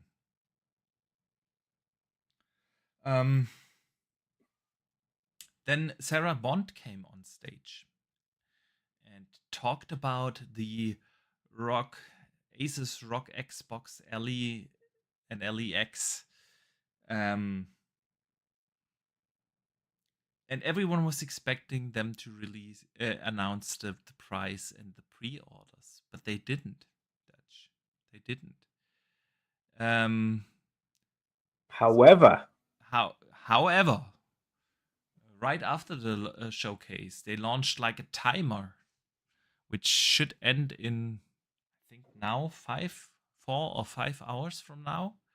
It was around 6 hours before we started the show, so we're almost 2 hours in, so it should be around 4 hours now. Until we see until the pre-orders start, and with that, of course, we will get the official price reveal. But then some stuff in the UK leaked. You've sent me a picture of a storefront from the UK that leaked the price, and then I went online and I saw tons of people posting on Twitter, all different kinds of stores, all from the UK. Something in the UK went wrong, Dutch. No, it went completely right. It was just everyone was finishing work and they went, I am absolutely not waiting another 6 hours to post this on social media. Yeah. So let's update our shop now and tell everyone. It's like, well, okay, it might be a good time in the United States, but everywhere else, it's the middle of the night, right? Yeah. When these pre-orders go live. However, the price that were leaked were 500 British pounds um, Yep. for the base alley and 800 British pounds for the Rock Alley Aliac. X. So Yeah, so if 499 for the alley and 799 for the X. yes, exactly. So that would translate to roughly 600 euros and 900 euros Yeah, price tag. And usually euros and US dollars are the same. So I think it's a pretty safe guess that it is going to be 600 bucks in Europe and the US and 900 for the X version.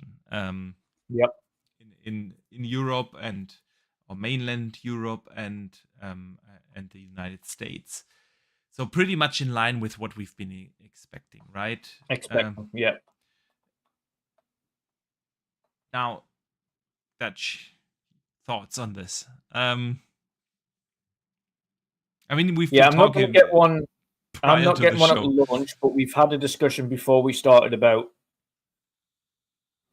because of how busy I am with work at the moment and how little time I'm getting after work, or mainly because when you come in, especially after work, sometimes you just can't be bothered to come and sit in front of a big screen. Like in here, this is my gaming den, as it were. If I was to come down and sit and relax in front of the TV and play a game, it's in Yeah. here.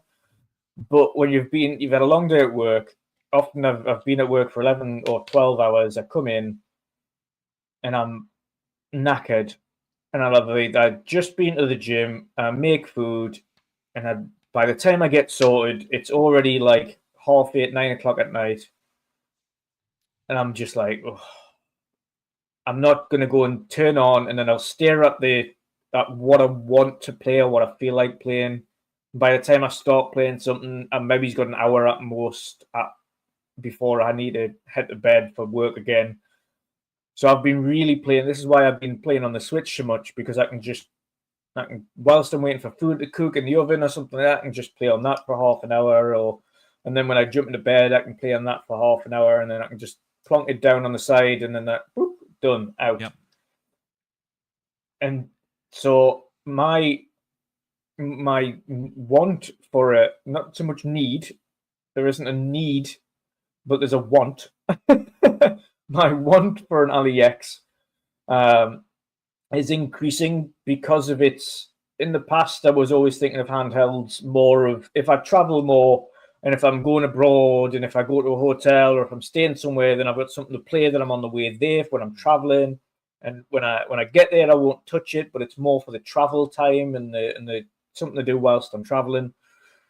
But now it's becoming more of a convenience factor for when I just don't have the time in the house Yep. to sit in front of a console and play games.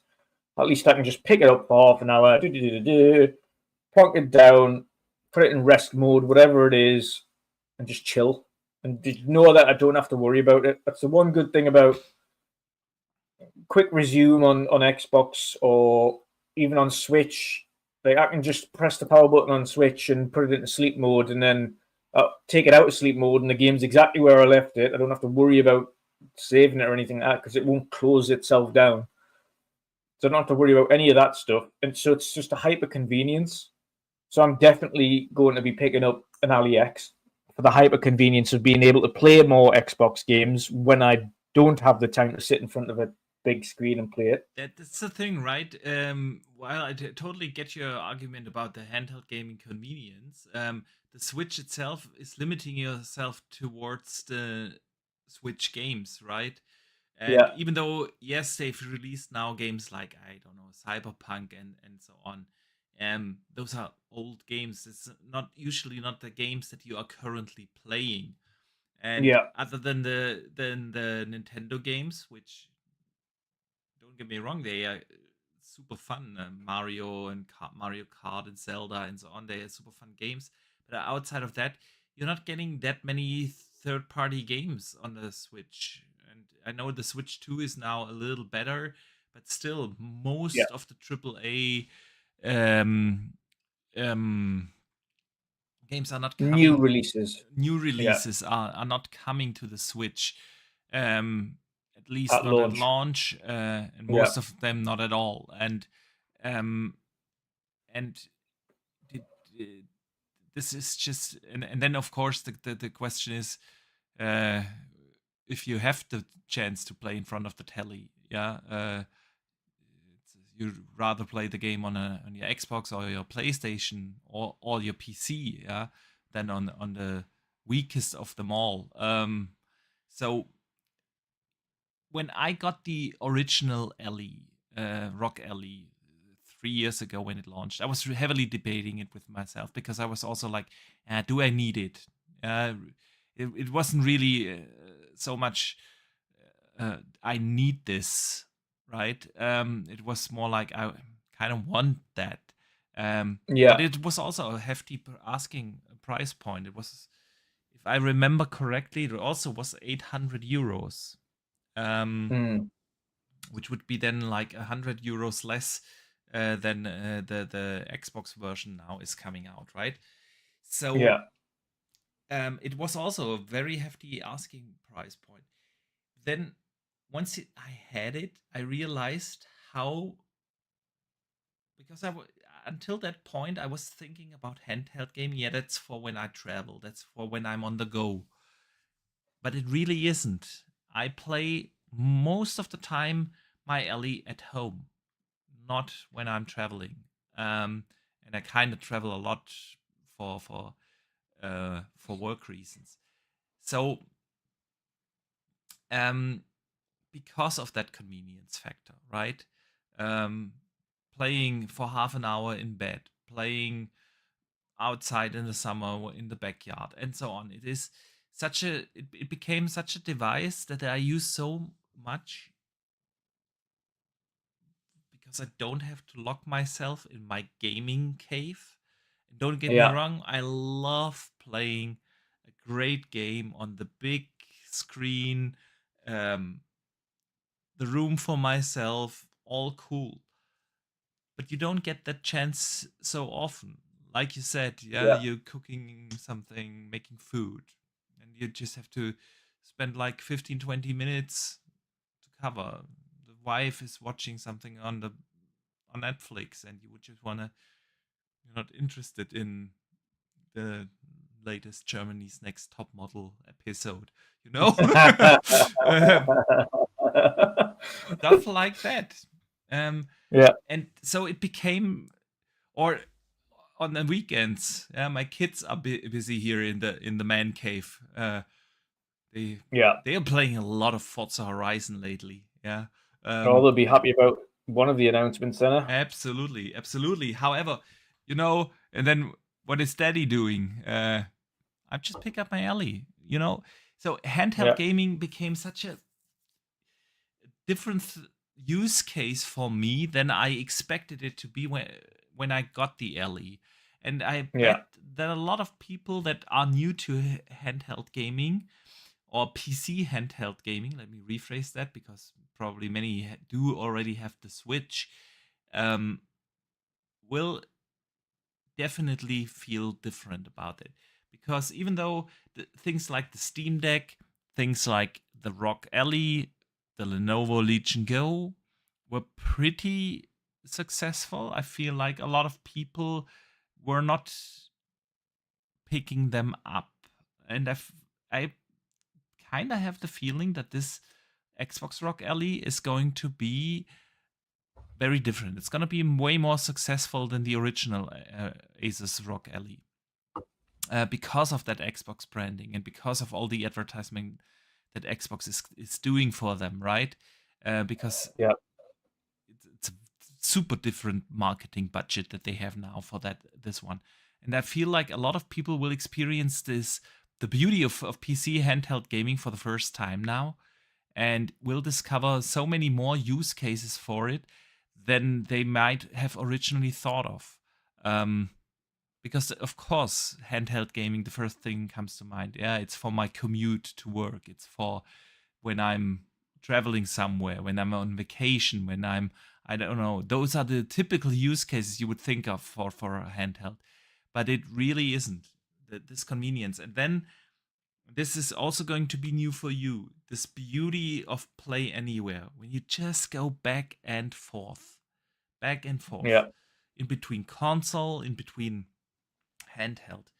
And I can only recommend to everyone to check out, not just to try to play every game like natively, but the console streaming is actually, if you're in the same network, if you're at home where your Xbox console is and you're in the same network, it is a very, very different experience than what you might be used to from playing games on the cloud. This is basically zero latency, perfect image quality, you get all the frames, and you save tons of battery for not running um, the game natively on your device, but to use console streaming. Yeah. And you have the beauty of quick resume then as well, because as good as Play Anywhere is, quick resume, obviously, you still have to rely on actual save files, is what I mean to say. But you literally, if you console stream, you literally turn off your handheld, turn on the console, and continue thanks to quick resume exactly where you were. And this is just such a convenience factor. Now, I know it might sound silly and like a little thing, but it is really a game changer in how you're gonna use your handheld. And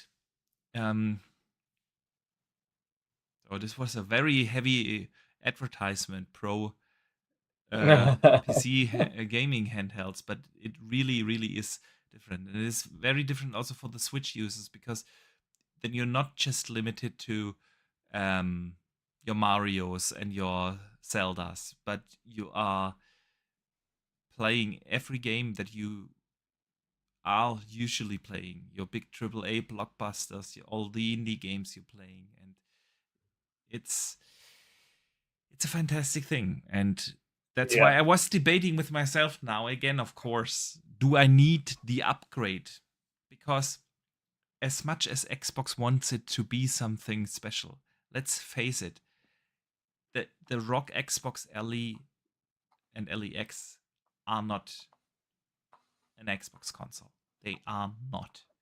They are a PC handheld. And every PC handheld out there plays the exact same games and can do the exact same thing. Yeah, whether you do have your Lenovo or like me, the original Xbox LE. There's not a single game I can't play on the Xbox LE that I can't play now. I can use the cloud, I can use console streaming. I do have all my games from Steam and Epic in the same place already, because the Xbox app on PC is already supporting that. It is, everything is the same, and the new Windows will also be rolled out to other devices as well. So do I really need the new one? But I came No, to the conclusion. but yes. No, but yes, exactly. Because of course I want that The device for newest the and best. better performance, the better battery, more RAM, and The better grips. better grips, the controller like experience. Haptic. That's enough for me to justify that new purchase. So I'll definitely pre-order one tonight. Well, I'll do it in the morning. I won't pre-order one, but I will say I'm going to probably pick again. Same thing. I don't really have the time to be doing it properly or setting it up or playing loads of big games and things before this December period. So Yeah. I'm going to probably get mine end of November, and then in December I can enjoy it and really dig into it and appreciate it properly. Yes. But yeah, I'll be picking one up. The AliEx for me, not the regular Ali. If I'm No. going to do it, I'm going to do it properly. I've said to you this before the show. Asus has done this exact same thing with the original LE, right? There was the cheaper version for $500-600 something, that had the Z1 chip, And then they had the expensive version with the Z1 Extreme chip. So it's the Xbox LE-X and the LES thing. They already had that with the original LE. Exact same thing. Yeah. And nobody bought the base version, the cheap version. So this is the only reason I think it might differ a little bit this time is specifically and only specifically because of the Xbox branding and the way that they're putting it forward there.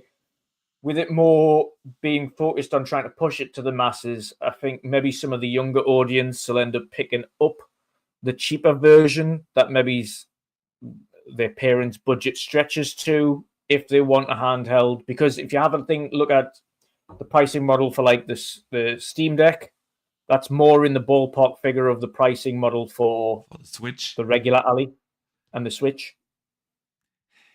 I mean, there's still the Ali X is more in the Lenovo Legion Go price. Where is the Steam Deck price at the moment? Like 400 and something.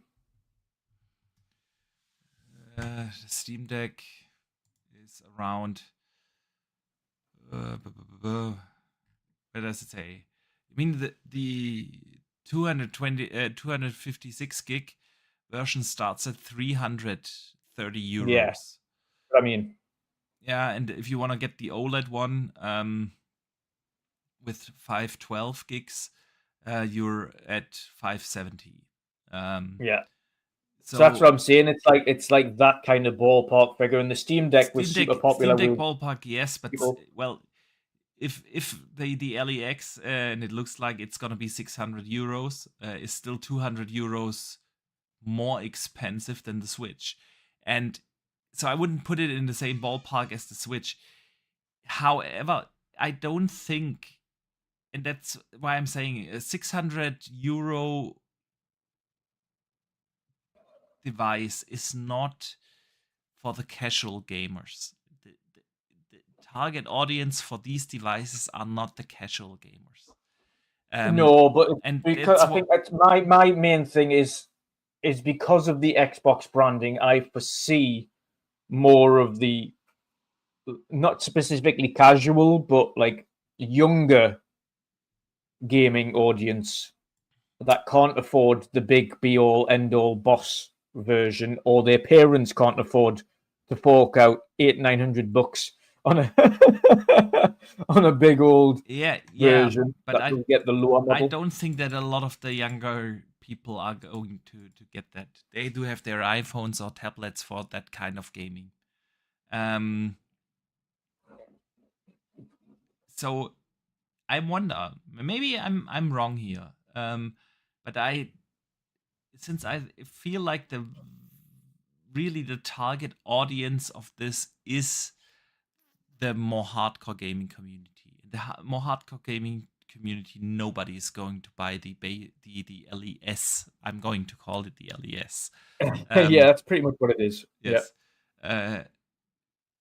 And everyone's going to get the LEX. So yeah. Dustin in the chat says $1,000 after tax for a handheld is wild. Yeah, that's what I'm saying. These devices are not cheap. They are not the impulse buy. They are they're the audience, even the base version is not targeting a casual audience. So, but I still feel this is going to be a pretty successful thing. The hype around it is really big, for good reason. It's going to be a great experience to play games, and I'll definitely going to pre-order one. But the countdown is ending in the middle of the night, so I'll be doing that first thing in the morning. Yeah. And you're gonna pick one up in November then? Yeah, end of November. And it's only 2 weeks, or what now? Yeah, 3 weeks until it comes out, man. It really isn't far away. It's gonna happen really soon. And you'll have FOMO and not wait till November. I'll cope with the Switch till then. It's fine. There you go. There you go. All right, let's continue with the Xbox Tokyo Showcase. Yes. Dragon Quest 1 and 2 remake was announced. Was it announced? I'm pretty sure that Oh, was announced previously anyway, wasn't was it? that already announced? Anyway, Yeah, it was in the 100%. showcase. Yeah. And since it is Play Anywhere, I Mhm. might just give that a go. I've never been really into the Dragon Quest franchise. You know why I haven't been? Tell me. Because of the horrific English accents they put on these characters. No, that wasn't it for me. Like I remember playing Dragon Quest. I think it was 10 or something, the most recent one, or 11. And the voice acting, because it was in Game Pass for a little bit or something. I can't remember what it was. And I played it, and the voice acting, I was just like, nope. I was like, nope. Turn it off. No, can't deal with it. See, for me, it Can't was more like I've never. It was like played over the top, them. like proper, like governor kind of British accent. I was like, no, that's like what you think a British person sounds like, kind of accent, not actually a British accent. I'm Yeah. like, nope, can't do it. See, for me, it was more like I've never played them in the old days for some reason. I can't tell you why. And then when you get to a franchise where Dragon Quest 10 comes, you were either Final Fantasy or Dragon Quest, and I don't think you were both. And I was Final Fantasy. Could have been that. I can't really tell why I've never played it back in the days. And then you are at this point in a franchise when Dragon Quest 10 comes out and you haven't played any of them. I can't be bothered to get into an IP, and then I just said, okay, I missed out. But the genre itself is something I do really, really enjoy. You know, your likes of your Octopath Travelers and games like that. I love those games. So Dragon Quest 1 and 2 remake might be something I'll be checking out and see if it is for me, because it does look they've kind of like adopted this art style from Sea of Stars and your Octopaths and your Ayuden Chronicles, and so where you have this retro pixelated look, but really nicely done with great lighting and sometimes great textures, and it is this beautiful art style. They've adopted that on the remake, and I love these turn-based JRPGs. And since it's Play Anywhere and I can go back and forth in between my Xbox LE and the console, I might just give that a go, man. Well, you never know, because I never played the Mana series until you told me to try Visions, and then I played Visions and loved it. So it might be the same for you. You might try Dragon Quest and love it. Love it. Exactly. So yeah, we got that. Then we got an update for Flight Sim, Japan world update. You'll be playing that again? I install and uninstall that game frequently because like I mentioned, it takes up 300 gig of my hard drive. So at some point, I'm just going to buy one of them external hard drives for the Xbox and just only have that installed on it. Interesting. The only way to keep that thing installed, because I enjoy playing it and I do enjoy just having to fly around from time to time. But it's just to take up that much space, I have to literally clear everything that I'm playing off the bloody console in order to play it. And I'm like, I can't do that. So because it's one of those for me, Flight Sim's a hyper casual game. For people who don't play Sims, they won't see it that way. But for me, it's super hyper casual. So I just uninstall it when I'm not playing it and then just play other games. And if I'm in the mood for it, then I'll install it again. Granted, it takes forever to install because there's that much to install on it. But yeah, I'm going to have to get a little hard drive and install that specifically on it. Can you do it like I do it? I have like an external USB drive, an SSD, external regular SSD, and you can't play the games off of it, but you don't have to re-download everything. And so the games I never uninstall, games like The Witcher Yeah, you and just stuff. transfer to I and from. transfer it, and it takes like a minute or so to transfer a game um, from the internal to the external SSD. And I feel that's a very good trade-off for not buying this super expensive uh, SSD storage thing from Yeah. Xbox. I mean, I'd only get the smallest one. I would never get the big one. I'd just get the terabit one or whatever the hell it is. Yeah, And you can yeah, get them on sale these days. So I'll just find one on sale at some point and just plug it in and literally only have that installed. Or maybe it's that and Forza Horizon or something, games that take up multiple hundreds of gigs. But that's one of the modern problems, isn't it? The first world problems of gaming these yes, days. There's so many games that are over 150 gig now. true that. First world problem. Yeah. Romancing Saga, out today. Yeah, it's one of these JRPGs that are not for us. Yeah, definitely not. Star Island, Evil, Evil Bune is what I wrote on. Is that true? Which was super way out, announced for 27. Then they had Ninja Gaiden again. I mean, obviously that had to be in there, but it's also one of these games where I feel like I've seen enough. I've seen enough. I just want to play the game. Then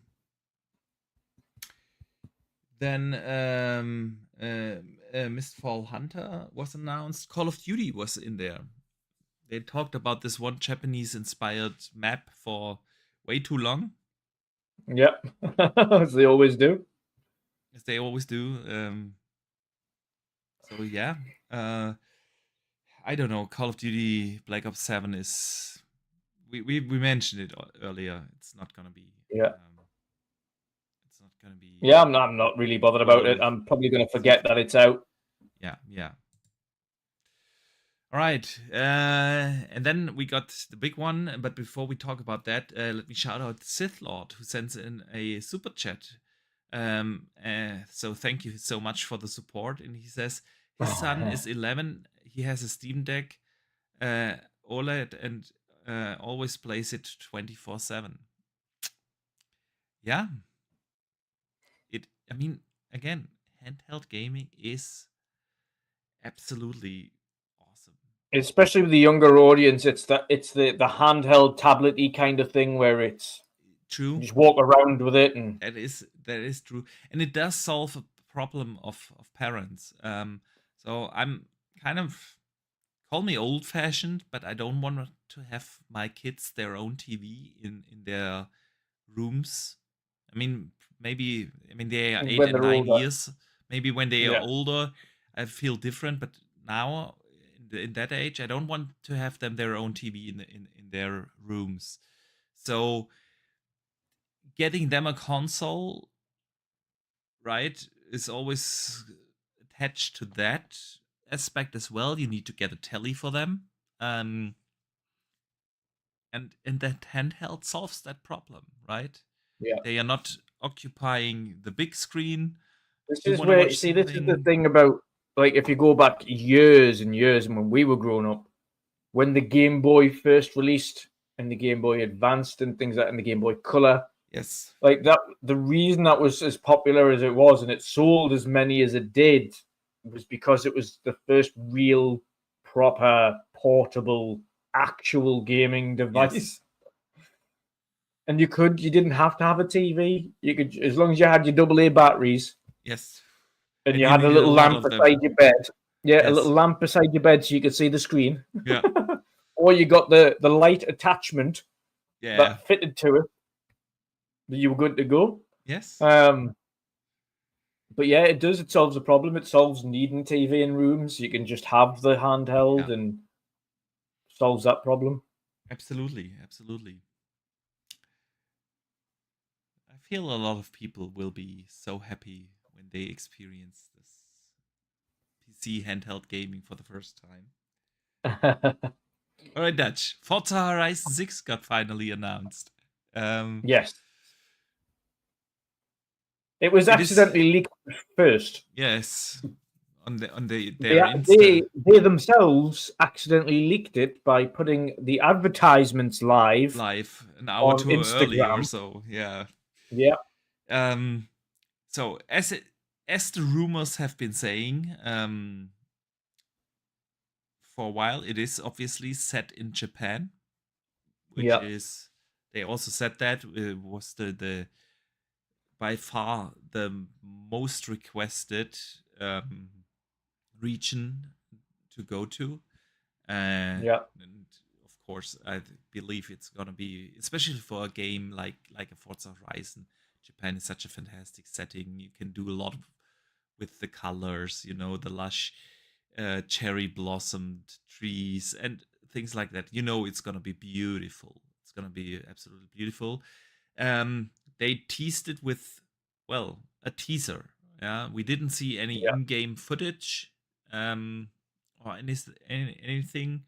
They've announced it for 26, and that's probably my only complaint.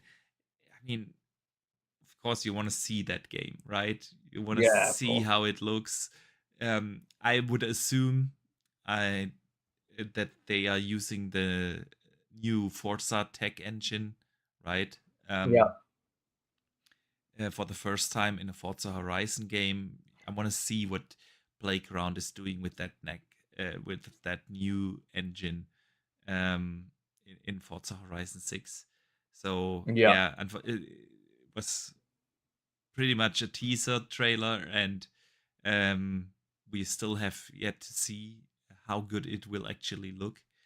But I'm excited for Forza Horizon 6 to come back. I mean, next year it's gonna be what? When did 5 came out? I want to say 22, right? It's gonna be at least Yeah. 4 years, or was that 21? Even I think it was 21. Didn't it came out the same year as? Okay, let me Google. As the loan? No, it was maybe it's 22. 21. So next year it's gonna be Was it 5 years. Yeah, it came out the same year like Halo Infinite. And that was 21, a year after the console launched. Because 22 was the year where they didn't have any games at all. Right. Okay. So anyway, I mean, that's what then, 5 years in between the two Forza Horizon games. So I'm looking forward to that. And obviously that's going to be a massive year for them next year. I mean, they are celebrating 25 years of Xbox next year, along with Forza Horizon, along with Gears, along with Fable and Halo. It's gonna be amazing for these original IPs. Yeah, they actually spoke a little bit more about Forza Horizon 6 in a blog post as well. Obviously, it is launching on Xbox and Steam first, and then later on PlayStation 5. One of the things that they mentioned, of course, is that obviously because of the car culture in Japan, and I was trying to find the article there, but there's kind of a very different kind of car culture in Japan, and it's a very big car culture. It ranges from anything to minivans to drifting and real racing, but obviously there's a hyper customization in Japan of cars and vehicles that isn't really as prevalent anywhere else in the world. Yes. And there's like a big community around it there, so that is something that will feature in Forza Horizon 6.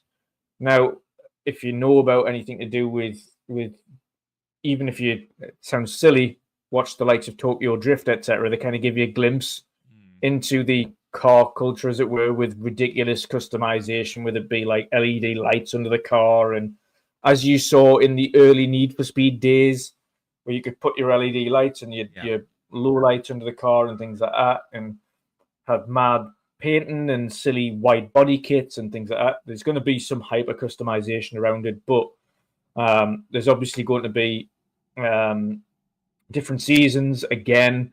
And obviously the seasons in Japan are different to the seasons in Europe, as were the seasons in Mexico different to seasons in Europe, and so on and so forth. So there's going to be differentiators there, but ultimately being on a new engine and having a whole host of new cars, new customization capabilities. We'll have to see how they've expanded the game in itself and how that's grown. Is hopefully that's what I'm still hoping for, that we get like motorbikes or something new, something that we didn't have in a Forza game before. Still hoping for that. But yeah, man, Forza Horizon's gonna be awesome. But they also said we'll see it early next year, more about it early next year, which means Xbox Direct. Yeah, in January we will see the gameplay reveal. See it in January. And a proper gameplay reveal. And probably Fable. I feel like Fable is still not a holiday 26 game. Fable is gonna be first half. I think that's early. Yeah, I think that's first half of 26. March, April. And then they kind of also have to do a reveal of that game in... well, they have revealed it already, but you know what I mean, with proper continued gameplay and then a little explanation on what the game's going to be in the developer direct in January. And then it's going to be April, March. They will not release it after GTA 6 or anywhere close to that. So, yeah. Next year, it's going to be massive, man. Massive. Dutch, let us move to the community questions of this week. Yes. And it always happens when we skip a podcast like we did last week, that not too many community questions come in. So I want to remind everyone can write in, and we don't hide the community questions behind a paywall in any way, shape, or form. We put up posts a day before the podcast, usually on Wednesday. You can write in on YouTube. You can write in on X, on Blue Sky, everywhere. And so did Mamboon 2 this week. And he asks this. Hey chaps, what bloated game would still be worth its release date asking price if you had the power to change it? What was that? So he asks this: what bloated game would still be worth its release date asking price if you had the power to change it? It depends on what you class as bloated as well. Yeah, that's my first initial thought was games like Assassin's Creed Shadows this year. A lot of people complain about this game being bloated. Me personally didn't feel it was too bloated, but with the Assassin's Creed games, people always bring that up. Bloated game, you know? And I still feel like you're getting your money's worth if you buy that at day one, full asking price point. You get a fantastic game, tons of hours of awesomeness and fun, and so would be probably my answer.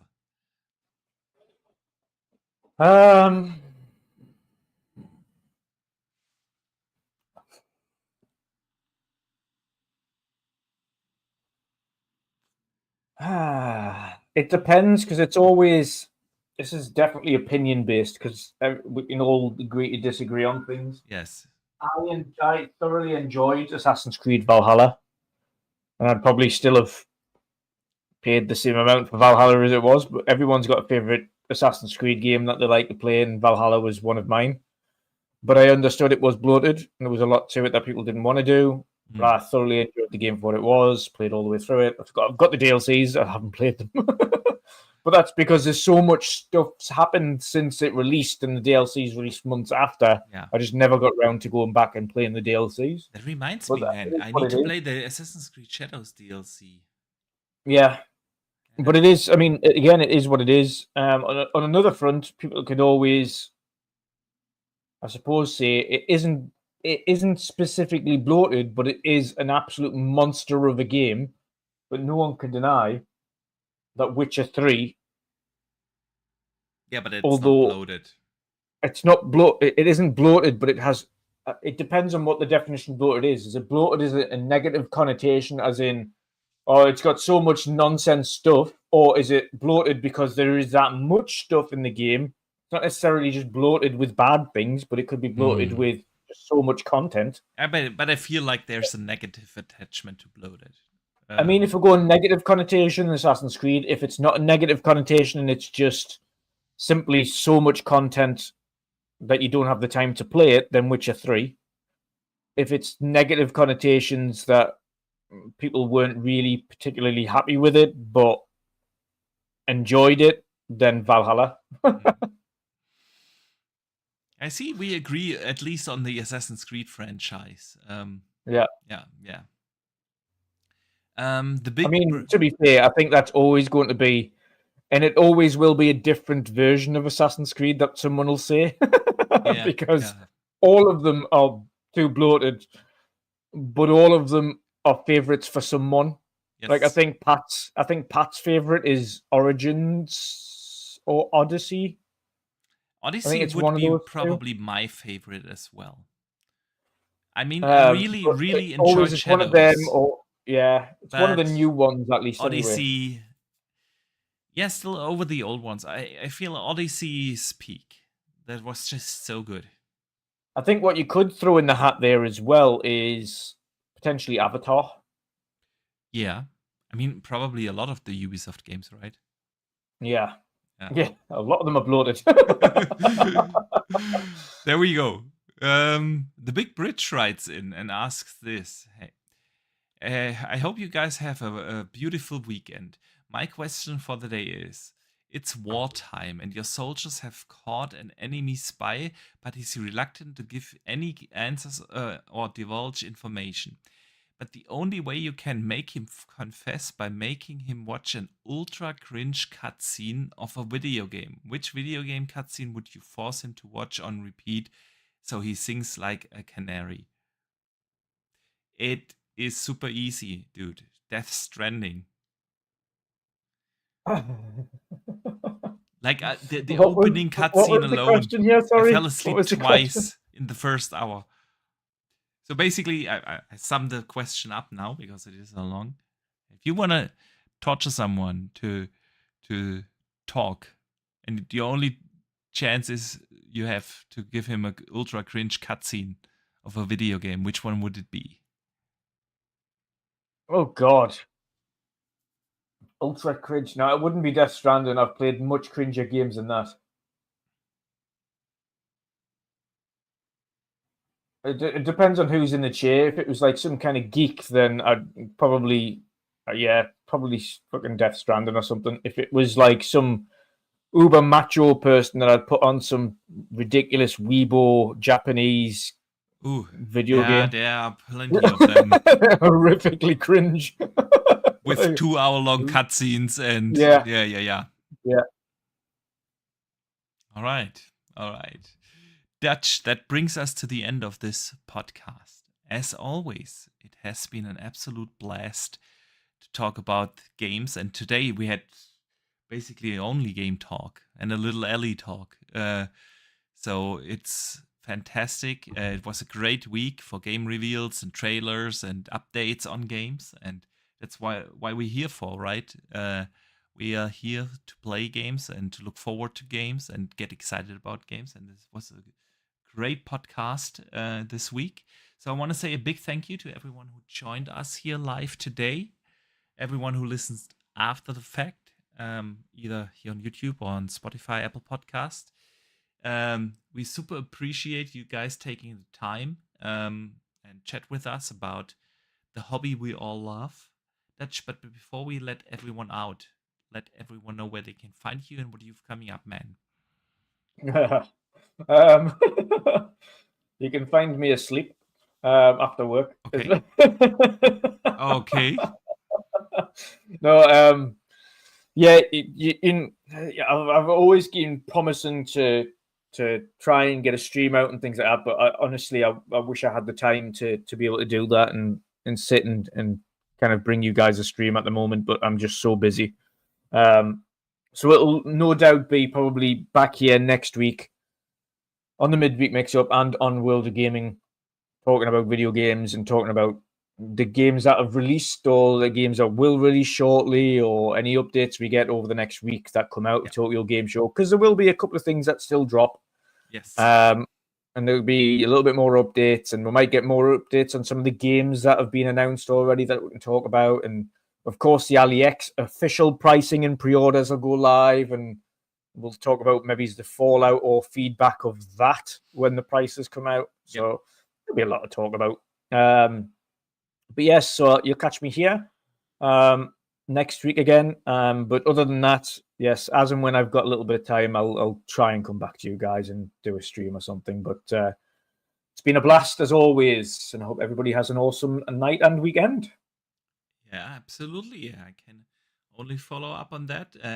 I do hope you guys have an awesome weekend ahead. Enjoy the games that you are playing, and we will be back here, like Dutch said, next week. Until then, enjoy your gaming. We see you guys around, and don't forget to game on.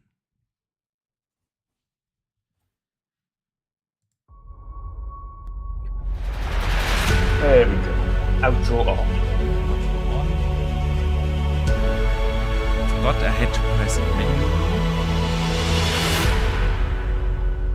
Yep. Oh, and we have to mute ourselves. Also manually.